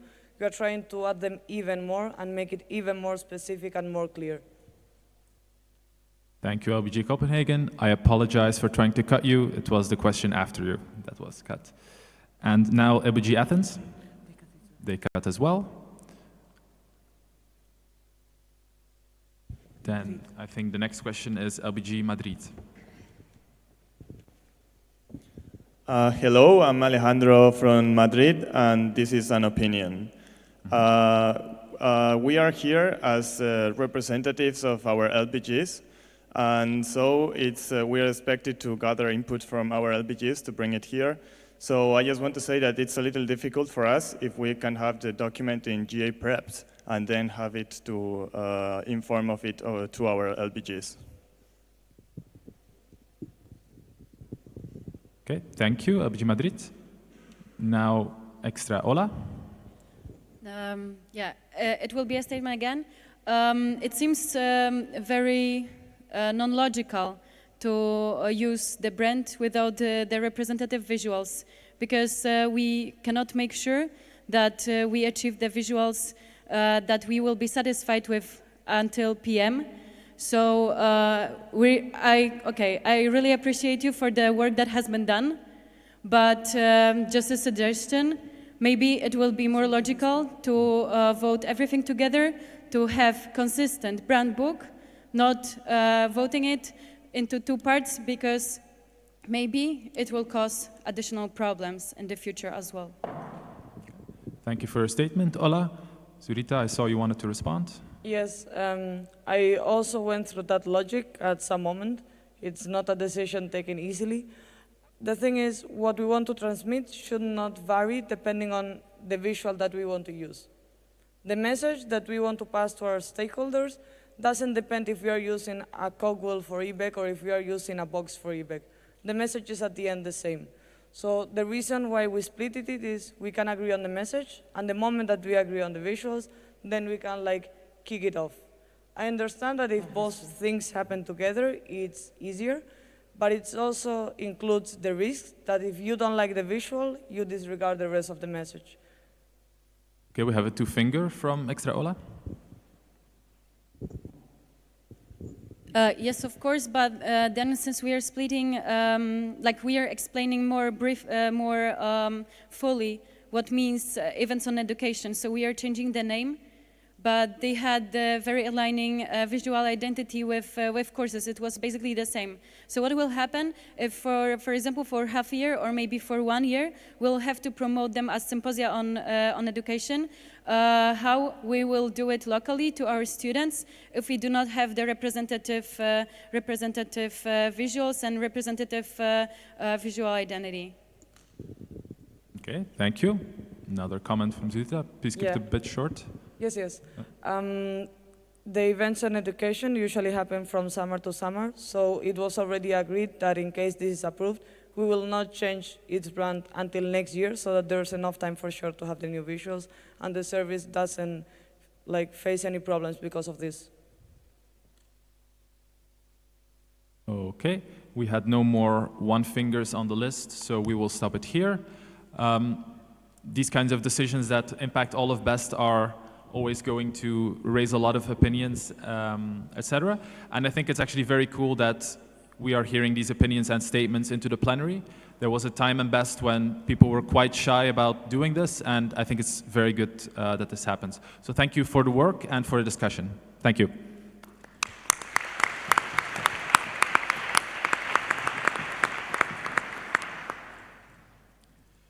Now, for the next block will actually be the final block of this session, but that's kind of a trick point because these are the department annual action reports, so we're going to have different departments all giving their R. There will not be questions in between because, again, you will have the commissions on the department hours where you can actually give your questions and feedback. And the first department who will present is the Public Relations Department, so the coordinator can come to the center.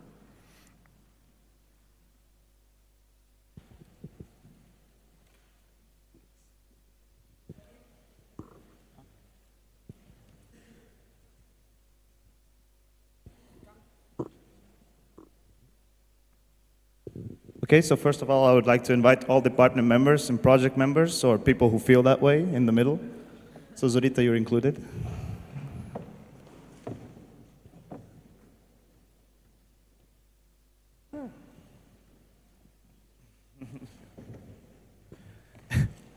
Quite a lot of people. Okay, so I'm here to present to you the, attempt at least. Okay, that's illogical, but okay. I'm here to present to you the Public Relations Department's annual action report. You can find them in your binders under the proposal and the report under these numbers. Yes, that is Comic Sans, and I put it there intentionally, so to freak out people who are freaks about these things. And the whole presentation will be in Comic Sans, so. Okay, just kidding. This is the statement of purpose of the Public Relations Department. So this is what we try to do throughout our working groups and throughout our work. We monitor, build, and maintain the external image of BEST by building strong relations with media and the relevant public.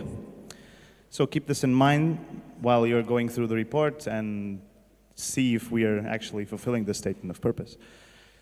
Okay, so as many other, all other departments, we also have contributed to the annual action plan of BEST. We're mostly contributing to the BBB project and the PR strategy project. In which way we contributed, we basically offered expert opinion. We tried to provide as much input as we could. In some cases, like in the PR strategy project, I was actually involved with the team as well, creating the PR strategy. For the BBB project specifically, we mostly was feedback, mostly was input on terms of branding, like more professional terms, etc., making sure that everything makes sense, that we're not really going too much YOLO on the terms that we are using. As for the PR strategy part, we actually provided info on our channels, like how we were working so far, in order to have some sort of picture on what works, what doesn't, and how we can actually create the PR strategy. So that pretty much covers it. For other details, you can, of course, check the reports. Now I'll talk a bit more about department work. As you know, we have quite a number of working groups and different teams in our department. One of them, and probably the biggest one, is the social media working group. They are the people responsible for managing everything related to our social media channels. Basically, they're the guys who post stuff, prepare the texts, etc. It's pretty straightforward what they do, but trust me, it's not that easy.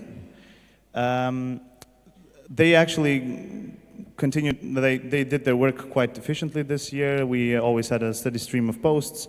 We unfortunately at some points didn't quite had the time to focus on developmental work. You can read all about it in the report. I'll try not to talk about this too much. Another group is the photo group, also another very straightforward name. You'll notice there's a pattern here. They deal with photos. They collect photos, high quality images from our events, and basically they try to also generate knowledge about photography and etc.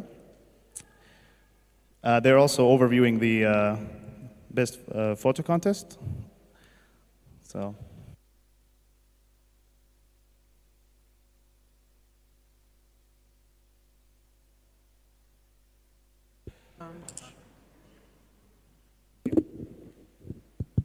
Okay, let's try again.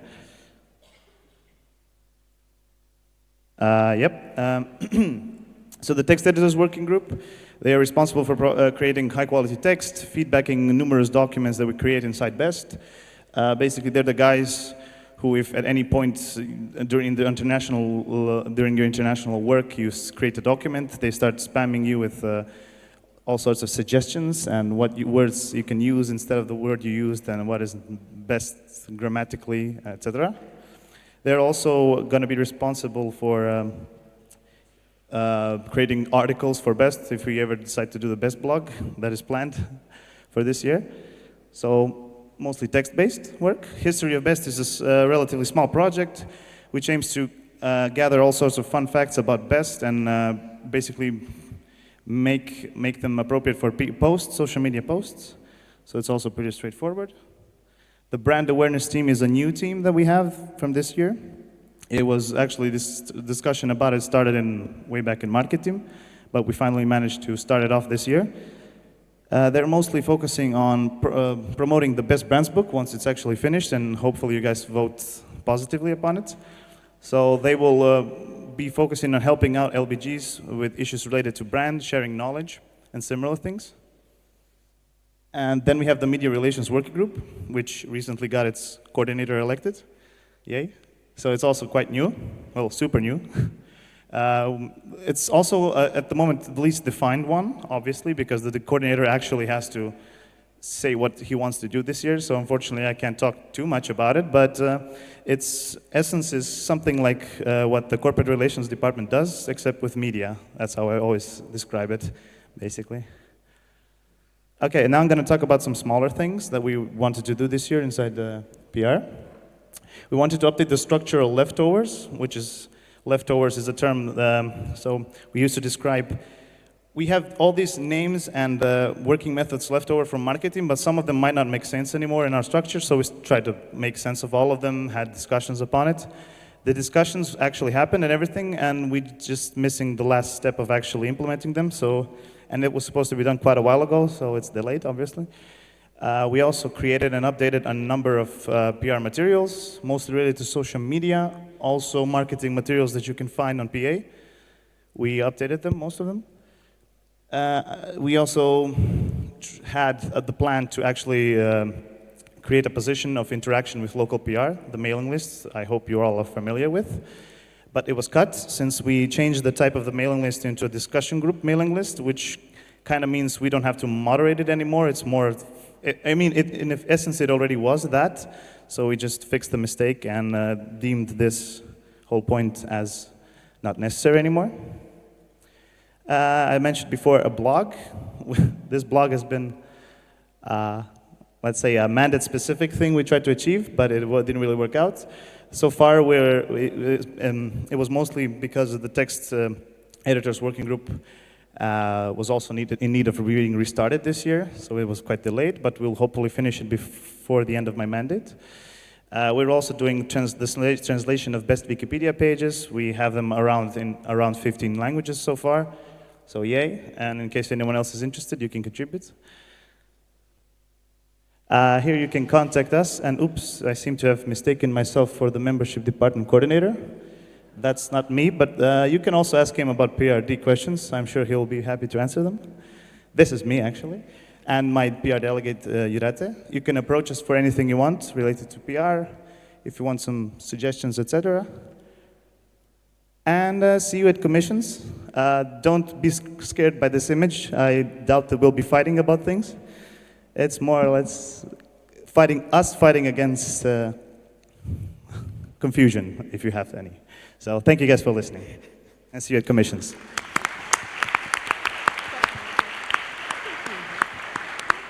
Picture, Tommy. It's a picture. As we were reminded yesterday, we are all digital immigrants and not digital natives yet. And it's getting ever harder to get enough eyeballs on clicks on the services of BEST, but the PR department is thankfully here to help us out. So let's thank them again. 1, 2, 3. The next department which we'll invite is the design department. So Natalia from the design department, take it away.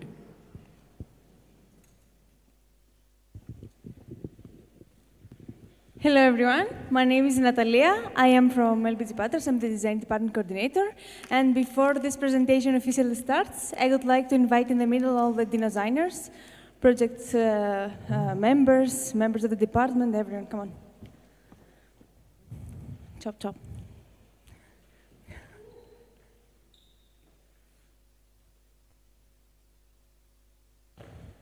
Awesome. So,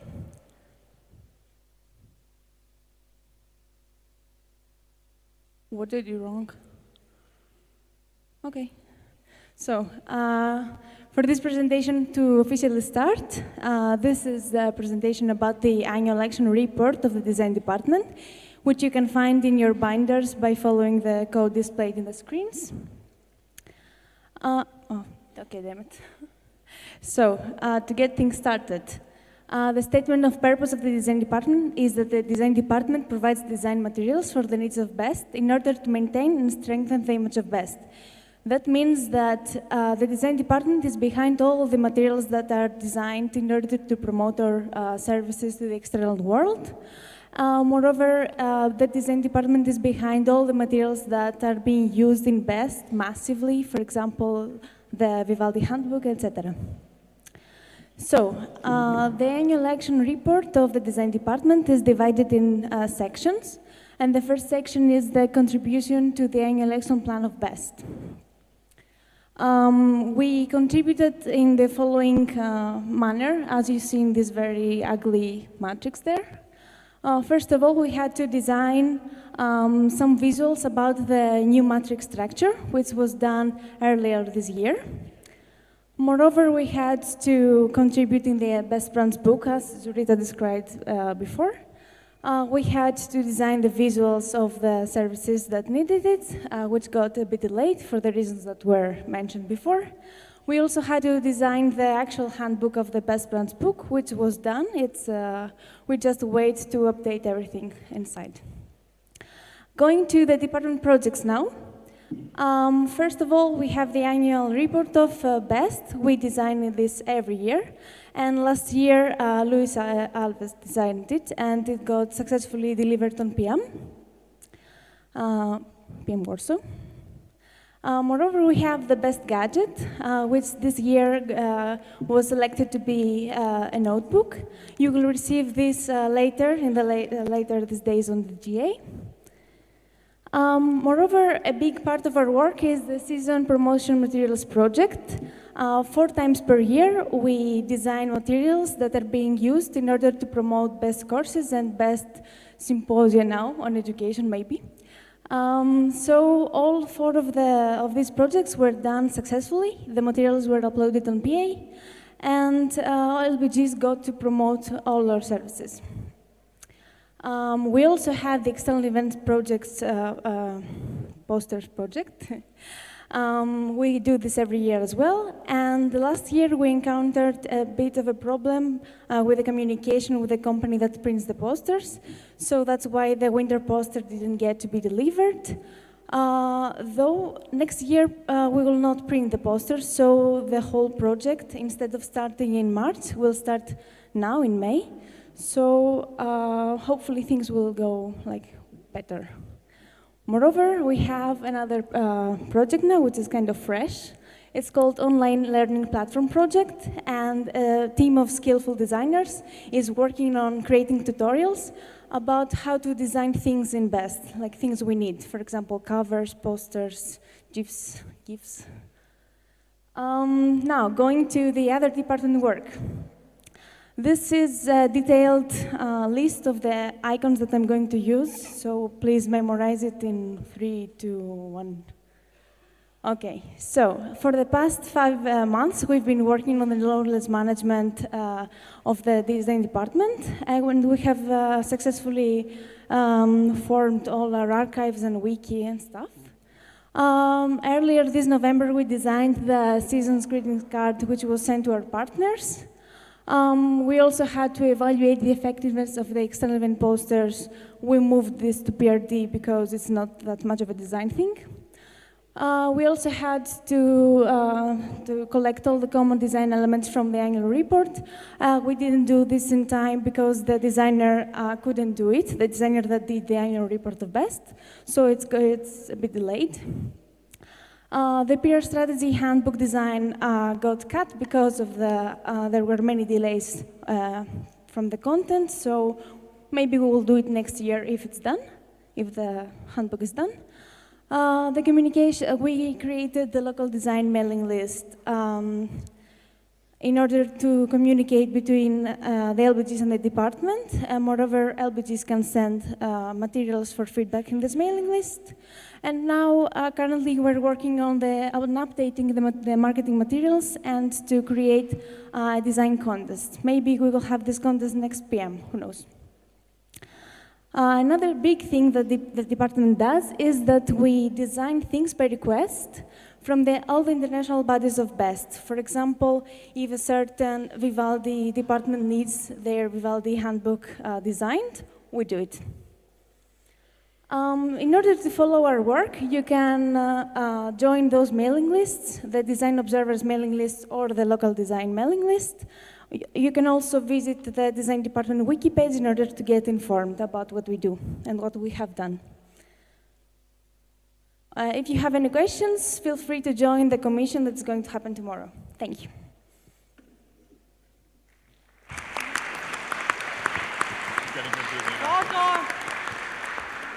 Okay, you can take a picture.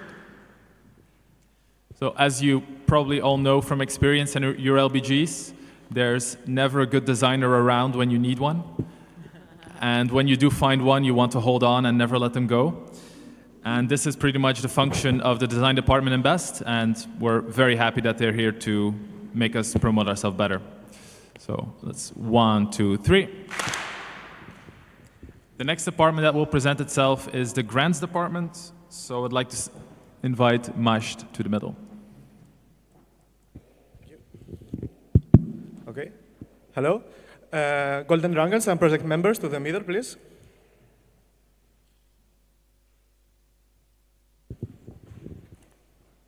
Chop, chop.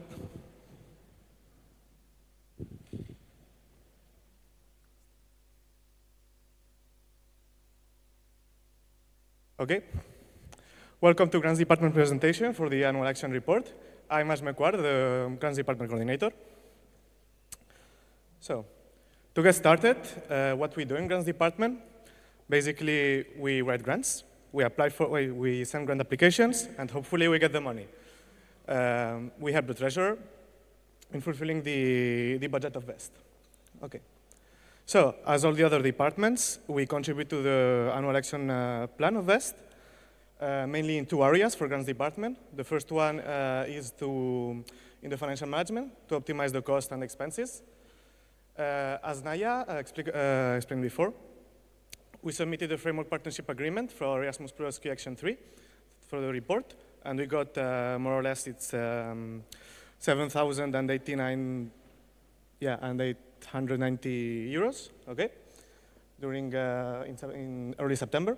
Then the FPA renewal application, which also was tackled during the presentation of Naya. This time we applied for 14 strategic meetings, and it also got approved, okay, so we got all this money. What else? We investigated the opportunity with another foundation, which is the European Food Foundation, to apply for a new grant for the thematic career or educational day in GA official opening day. Unfortunately, this year they are focusing on humanitarian matters that are not really our scope in BEST, so we cannot apply, but well, at least we went to a meeting in Brussels and we got this information. So we keep the option open for next year if they change the thematics. Okay, the other part we contributed to is for the stakeholders.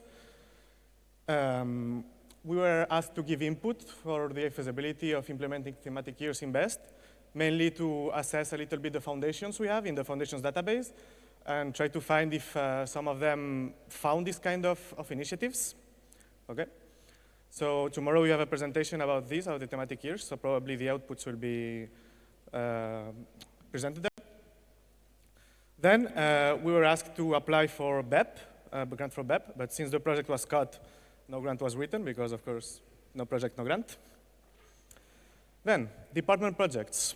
As I was telling before, we submitted these 2 grants for the Framework Partnership Agreement. That is an agreement we have for 3 years, okay? I started in 2015. So we had this department project for applying the grant, for writing it and submitting it. For the report, it was submitted after summer IPF. And for the renewal, a little bit after PM, we gathered some people from grants department and some project members from outside. We wrote the grant and we submitted it, okay? Then we also had this joint grant application with IAJ and STEAM. You will see in the annual action report that also ISTEC is mentioned, but due to some issues in availability issues, they couldn't really apply in the project, so they dropped out. Also, IAJ was going to lead the application, but also, again, they had these other availability issues, and what we decided was from BEST to step up and lead the application at the end. We submitted this grant yesterday. We had really few sleep. It was a sleepless night, like writing, checking everything. So I want to thank Naya, Senya, Ola, and also Blake for NIASC. He was helping us with English, and it was really nice from you. Thank you. So yeah, and it's submitted, so fingers crossed, and hopefully we will get the money. What else? Maybe if you remember from PM, from our SAR, that we had this, we wanted to kick off this Grants Mentors project. Unfortunately, we had this situation in the department where the previous coordinator had to resign, and everything got delayed for it. So what we are doing right now is to prepare this, this handout for defining the profile of the Grants Mentors, and to send a survey for LBGs also that we will ask you to complete during the coffee breaks, okay? And yeah, this is the first stones we will set, and next year, for the next Monday, this project will happen for sure. Then finally, we want also to create this company grants database because some companies also give grants to NGOs. The call has been sent, but since there's no one applied yet, the project will be probably delayed a little bit. But it's a really quick project to do. Okay, and then for the Weekend Archives project, we had this project to get updated, okay, and to be up to date to the matrix structure. The thing is, since we couldn't find any coordinator, we don't scale it into small tasks, and we started creating and updating our wiki that way for the content. Okay, and finally, for the operational work, we are trying to improve our grant application and reporting, so we created these different handouts, okay, that can also be useful for LBGs. You can go through them. And we investigated some foundations, like the European Food Foundation that I was mentioning before, by attending this bilateral meeting. And yeah. And also, we want to reinforce the grants knowledge among LBGs. And I was saying, we prepared this survey to assess your needs. We want to include like a PRD, like design said, but in the grants case, the grants responsible of each LBG in the grants ad mailing list. And yeah, we will send the survey to LBGs, which will be done now, like in the coffee breaks. And we will extract the relevant information and we will share it. This is on schedule because it will be done before the end of my mandate. And that's it. If you have any questions or you are interested in our work, you can contact us in the following mailing list or approach us, Xenia and I, that are the representatives of Grants Department in this event. And thank you. See you in the commissions. 1, 2, 3. It's almost impossible for an organization like BEST to sustain itself without grants, and that's why they are offered by governments and institutions. But over probably the last decade, one of the largest weaknesses of BEST has been that we're not that good at getting these grants. People like Majd and his department make that possible, so I think they do deserve a round of applause for that.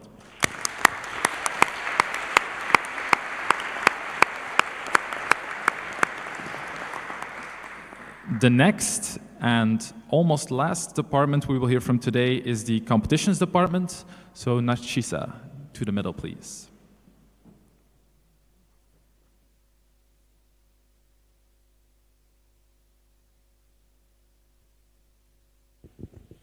Hello. I would also like to invite all the members, advisors, trainees, project members, everybody who worked in competitions department this year.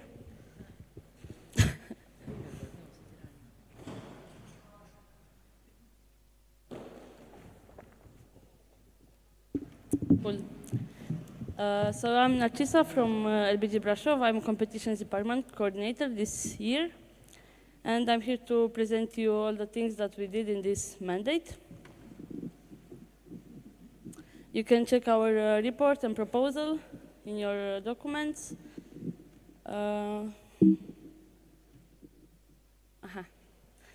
Let's start with our statement of purpose.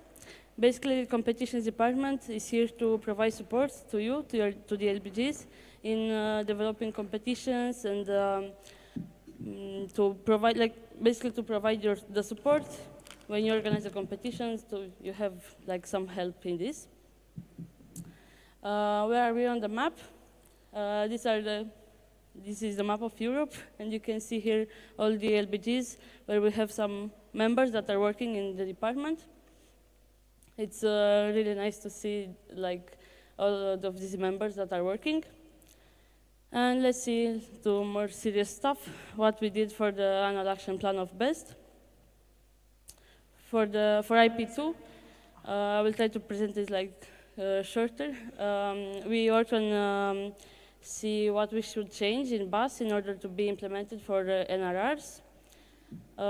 We had some brainstorming, some working, some checking, some prioritizing brainstorming that we sent to IT department, and I think that they already implemented it. For IP2, about the impact of feedback is increased. We worked on implementing the Golden Cogwheel project for local rounds and NRRs this year. Maybe you know, maybe you don't. Last year in the previous mandate, this project started, and we implemented it for NRRs last year, and now we also implemented it for local rounds. Also, we worked on thematic years, the hot topic of this year. We provided input on thematic years in competitions. You will see more details in the presentation. We also provided support to implementation of online competitions. As you already know from the board annual action report, it will not be implemented this year, maybe not next year, but we provided our opinions and input on this idea. About the operational work from the beginning of the mandate until now, we had some stuff. First of all, we had a survey that was sent to you. We will also have one more in this GA in order to see the level of local rounds of feedback. I will give you more details later. We also worked on creating a more effective KT system from department coordinator to project coordinators, from project coordinators to project team members, so we can assure that everybody knows what to do and when to do it. We also worked on our wiki page and knowledge management. We had some difficulties here, but now everything is more or less okay. We also work for our HR part to integrate the trainees and the members in the department. Basically, when someone work for a few months in the department, in the project, or in the tasks, they can apply to be trainees. If they are accepted, they will receive a welcome pack where they can see everything about the department, so they know how to work. And also, we created this mailing list, competitions at. I sent an email some months ago, I think, about this mailing list. All of you can subscribe. The idea of the mailing list is it's like a platform where you can share your ideas, you can share your problems, and we can, like everybody can answer, everybody can start some threads. We already have some discussions there about golden cogwheel mostly, and you can give input no matter if you know about the topic or not. About the department projects, I think that the most known one is the golden cogwheel. This is a quality development project for competitions and also an award system. It was based more on these 3 steps, let's say. So we created the system for local rounds. We promoted it for you to know about this, and we also implemented it. More than this, we also worked on improving the NRR part. We have until now 42 LBGs that applied for local rounds and 8 for NRRs. So pretty much half of best applied for this project. It's in general really nice to see that you apply for it and you try to improve your competitions, your EBEX. The second project is about support for local competition. Basically, in the beginning of the mandate, it was kind of hard to know how to support you, how can we do to support the LBGs. So this project is here to see how can we do it. It also has some 3 steps, let's say. First of all, we try to gather some knowledge about your competitions, EBEC and other competitions. After that, we are working now on creating this system. Basically, you can find more details in the report, but we will have some guidelines and more or less a database where you can find more stuff that can help you. The third project is Task Database. Maybe some of you know we have this tool in PA. You can find there some topics, ideas for your competitions. At the beginning of the mandate, we had this input from the LBGs that is not so user-friendly, so we started to work on it. It also has 3 steps.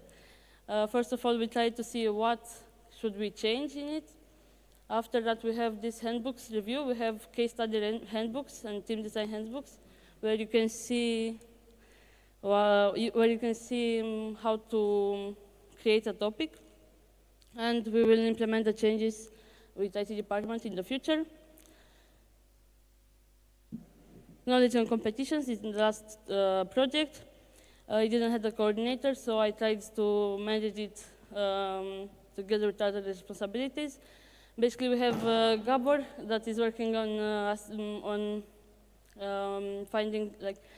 analyzing some information that we have from your LBGs, from LBG reports in previous GMs. And the result will be a document where we can find a lot more about your competitions. So next year we can work better with our support that we have to give to you. In the end, special thanks to all the teams that worked and to all the LBGs that organized EBEX and other competitions, to all the LBGs that applied for Golden Cogwheel, to members, Dragonflies, Chameleons, so on. And I think that I have some more seconds. I want to say that the thing that I'm most proud about this year is that in PM, here in the middle, there was just 4 people, 3 bodies and the delegate. And now we are pretty much more. And I'm really proud that we have these people working for this department. And I want to thank you for your attention. And if you have any questions, me and Rocha, the delegate, will be around all the event. And also we are waiting you in the commission with the questions. Thank you. 1, 2, 3. Besties love competitions, even though we've only taken the concept from Canadians about a bit more than 10 years ago. It's taken the organization by storm, and it is now by far our largest service if you look at it in terms of people that apply. These people in the middle are working hard to make that service stronger, and that is one of the best ways to make BEST stronger. Thank you.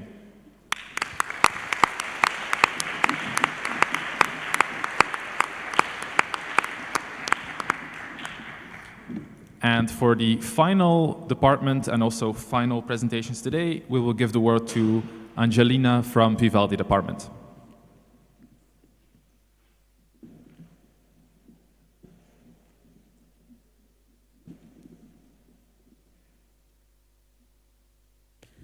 Okay, I would like to invite in the middle the notorious family of Vivaldi department members, trainees, project members, advisors, alumni. Please join me in the middle and chop chop. Things moved. Shit, sorry. Okay. So, thank you very much. My name is Angelina, I'm Vivaldi department coordinator, and I would like your attention for 5-6 minutes to present to you the annual action report of Vivaldi department. So, why do we exist in this world? In order to supervise and support the organization of basically courses and EOEs. Let's start with the first part, what we did this year in order to contribute to the one annual action plan of BEST. Basically, we gave constantly input, either online or to live events, to 5 strategic projects. The first one is about United Nations Evaluations, UNE. There we feedbacked and provided input about the evaluation forms of courses, and also we worked upon the new formats. The second strategic project is Blackmagic BAS, Best Application System, which was under the coordination of IT department. Basically, we just provide user feedback because we are BAS experienced. Then, about the external events project, once more, we worked in order to, along with other bodies of BEST, in order to create the document of XM. Then about best thematic years, once more, input, and in live events like Winter IPF and also mailing lists. And finally, in our public mailing list, Courses Set and Vivaldi Observer Set, the work about the new fee policy took place, and we actively provided input. Now let's go to the massive things, the department work. This year we had 3 department projects. The first one is Mentors Working Group 2.0. The basic goal of this project was to evaluate and improve how mentors work in order to give the best advantages to the mentee LBGs. This basically meant that we had to revamp almost everything, from the profile and the responsibilities of a mentor to new recruitment and integration procedures. Then, documentation.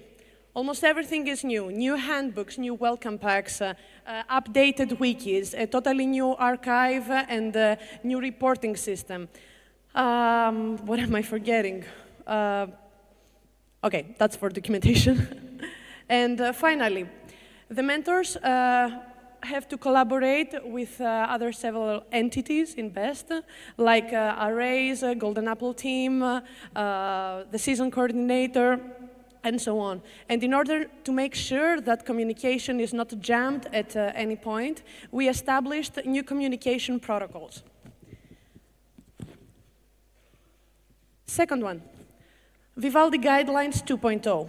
Well, I hope that you know about Vivaldi Handbook, which is the regulations. Vivaldi Handbook was always a huge document which was supposed to be complementary to that.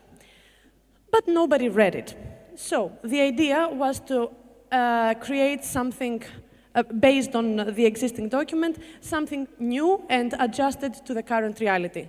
Although initially the idea was just to update the document, throughout the year we actually came across many opportunities in order to create alternative formats in order to put these guidelines.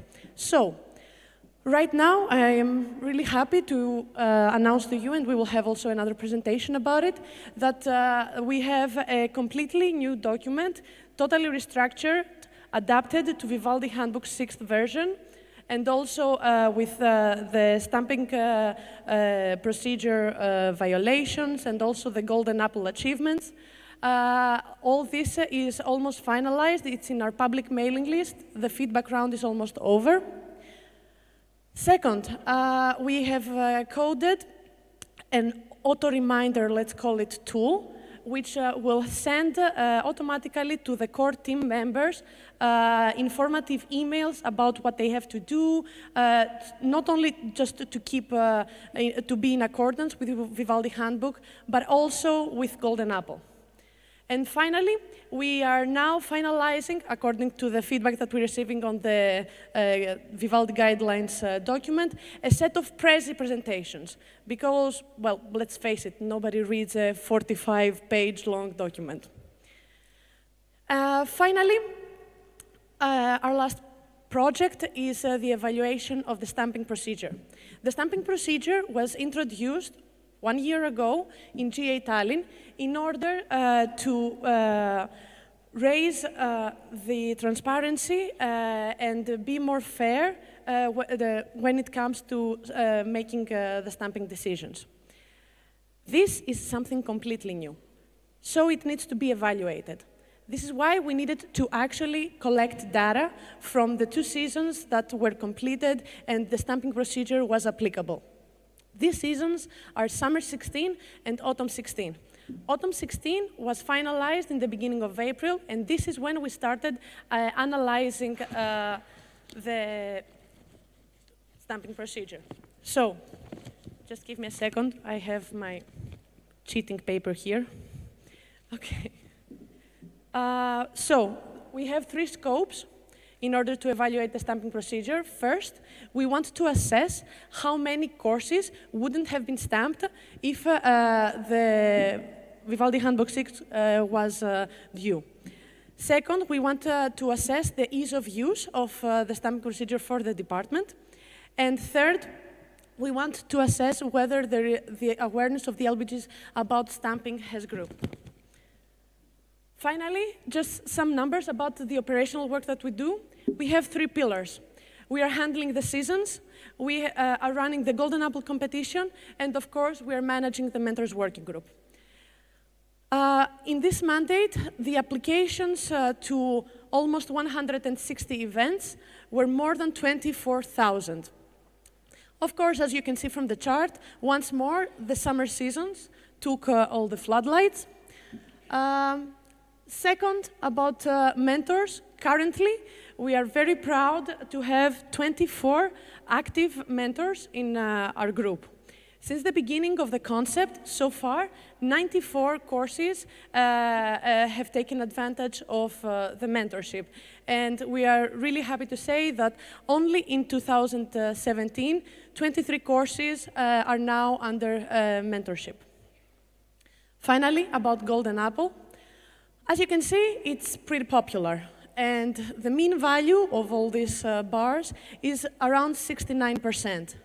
Apparently, the concept has an effect in your courses, and the next goal would be to actually evaluate how it impacts the overall quality of your events. So, if you're interested in managing courses, helping out with the Vivaldi procedure, helping out LBGs to organize this, then just join our projects and our tasks. We have an open mailing list where almost everything is being sent. It's self-subscribable. And the most important thing of all, whenever you're in doubt about anything, just send an email. We are very responsive, and we would be really glad to help you out. Thank you very much for your attention, and just write in a paper all your questions. I would be happy to answer them during commissions. Thank you. 1, 2, 3.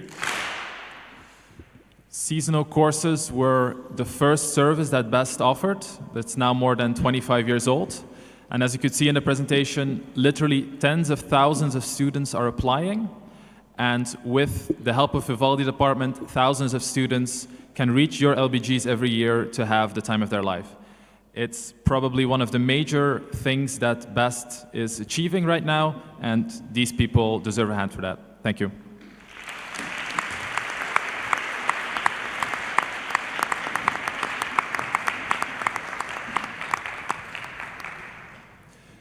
That brings us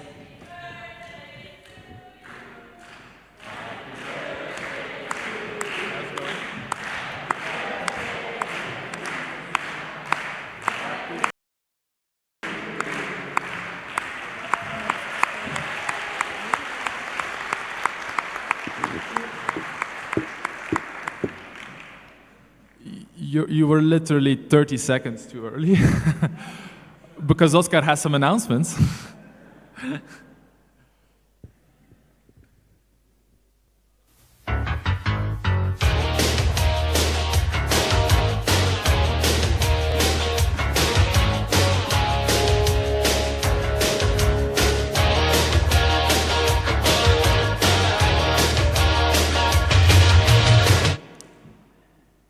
So announcements. Happy birthday, Angelina.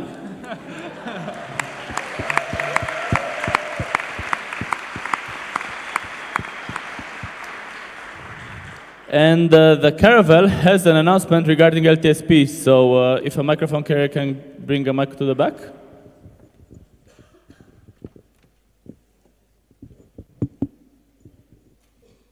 Hello everyone, I'm Paco from the Caravel.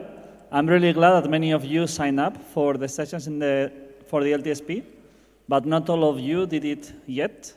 So this will be the last chance you will have to either check what are the sessions you're assigned to, and this is happening tomorrow morning, so you better know what you're going to. Or if you didn't sign up yet, you can also sign up during this coffee break. But after that, we will just remove all the papers.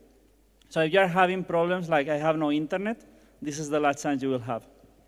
After that, you will just need to ask someone else to check the list, because we are removing the papers. Thank you very much, Caravel. And then some more announcements from Monica on behalf of the organizers.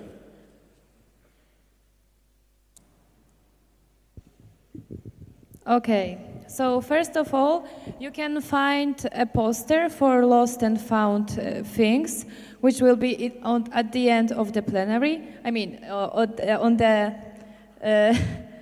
other side, at the end.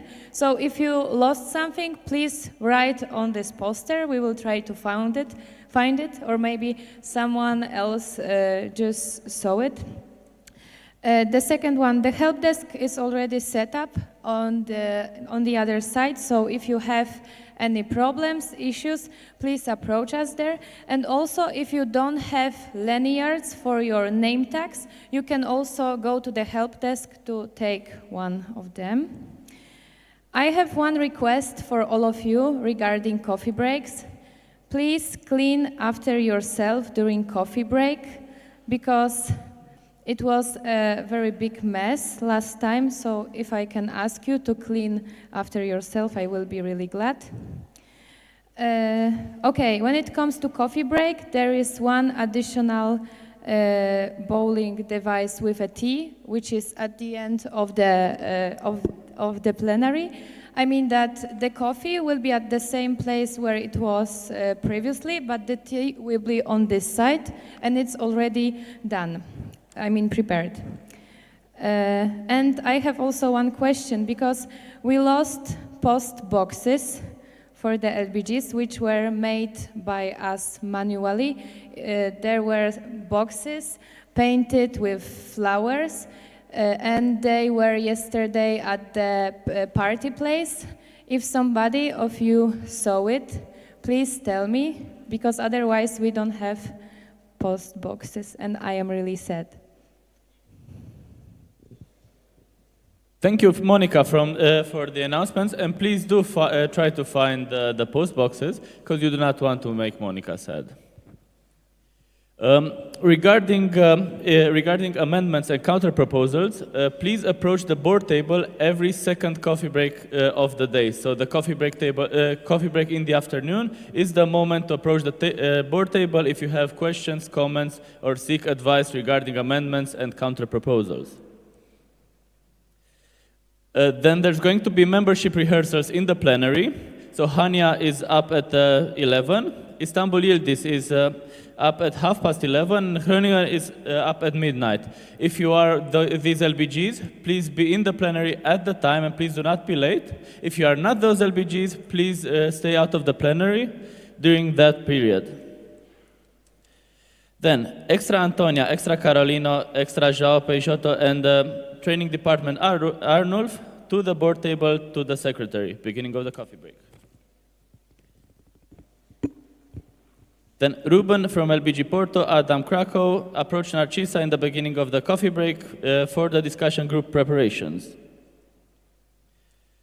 Antonio, Marcin, Gianluca, Clemente, Orfeas in the mattress right after the plenary. After the plenary closes, all the CRT members and project members to come to the middle. And some of you asked about the streaming. Streaming was not working in the morning, but it is working now. I have sent an email to LBGs, so anybody who's interested can click on the link and then they can see us in action. So this was for me. Back to Mathieu. Cool. Thank you, Oscar. To give you a quick update, right now, over the whole schedule of the day, we have a total of 5 minutes delay, which is basically nothing. So that's super awesome. Well done, everybody. My main problem at the moment, I opened this session with a hammer, with this cup. I'm going to close it as well, but I promise you that when you get back at 6, the first thing on the agenda will be to re-seize the hammer. And I give you a hint, it involves Titanic. So you don't want to miss it. See you back at 6.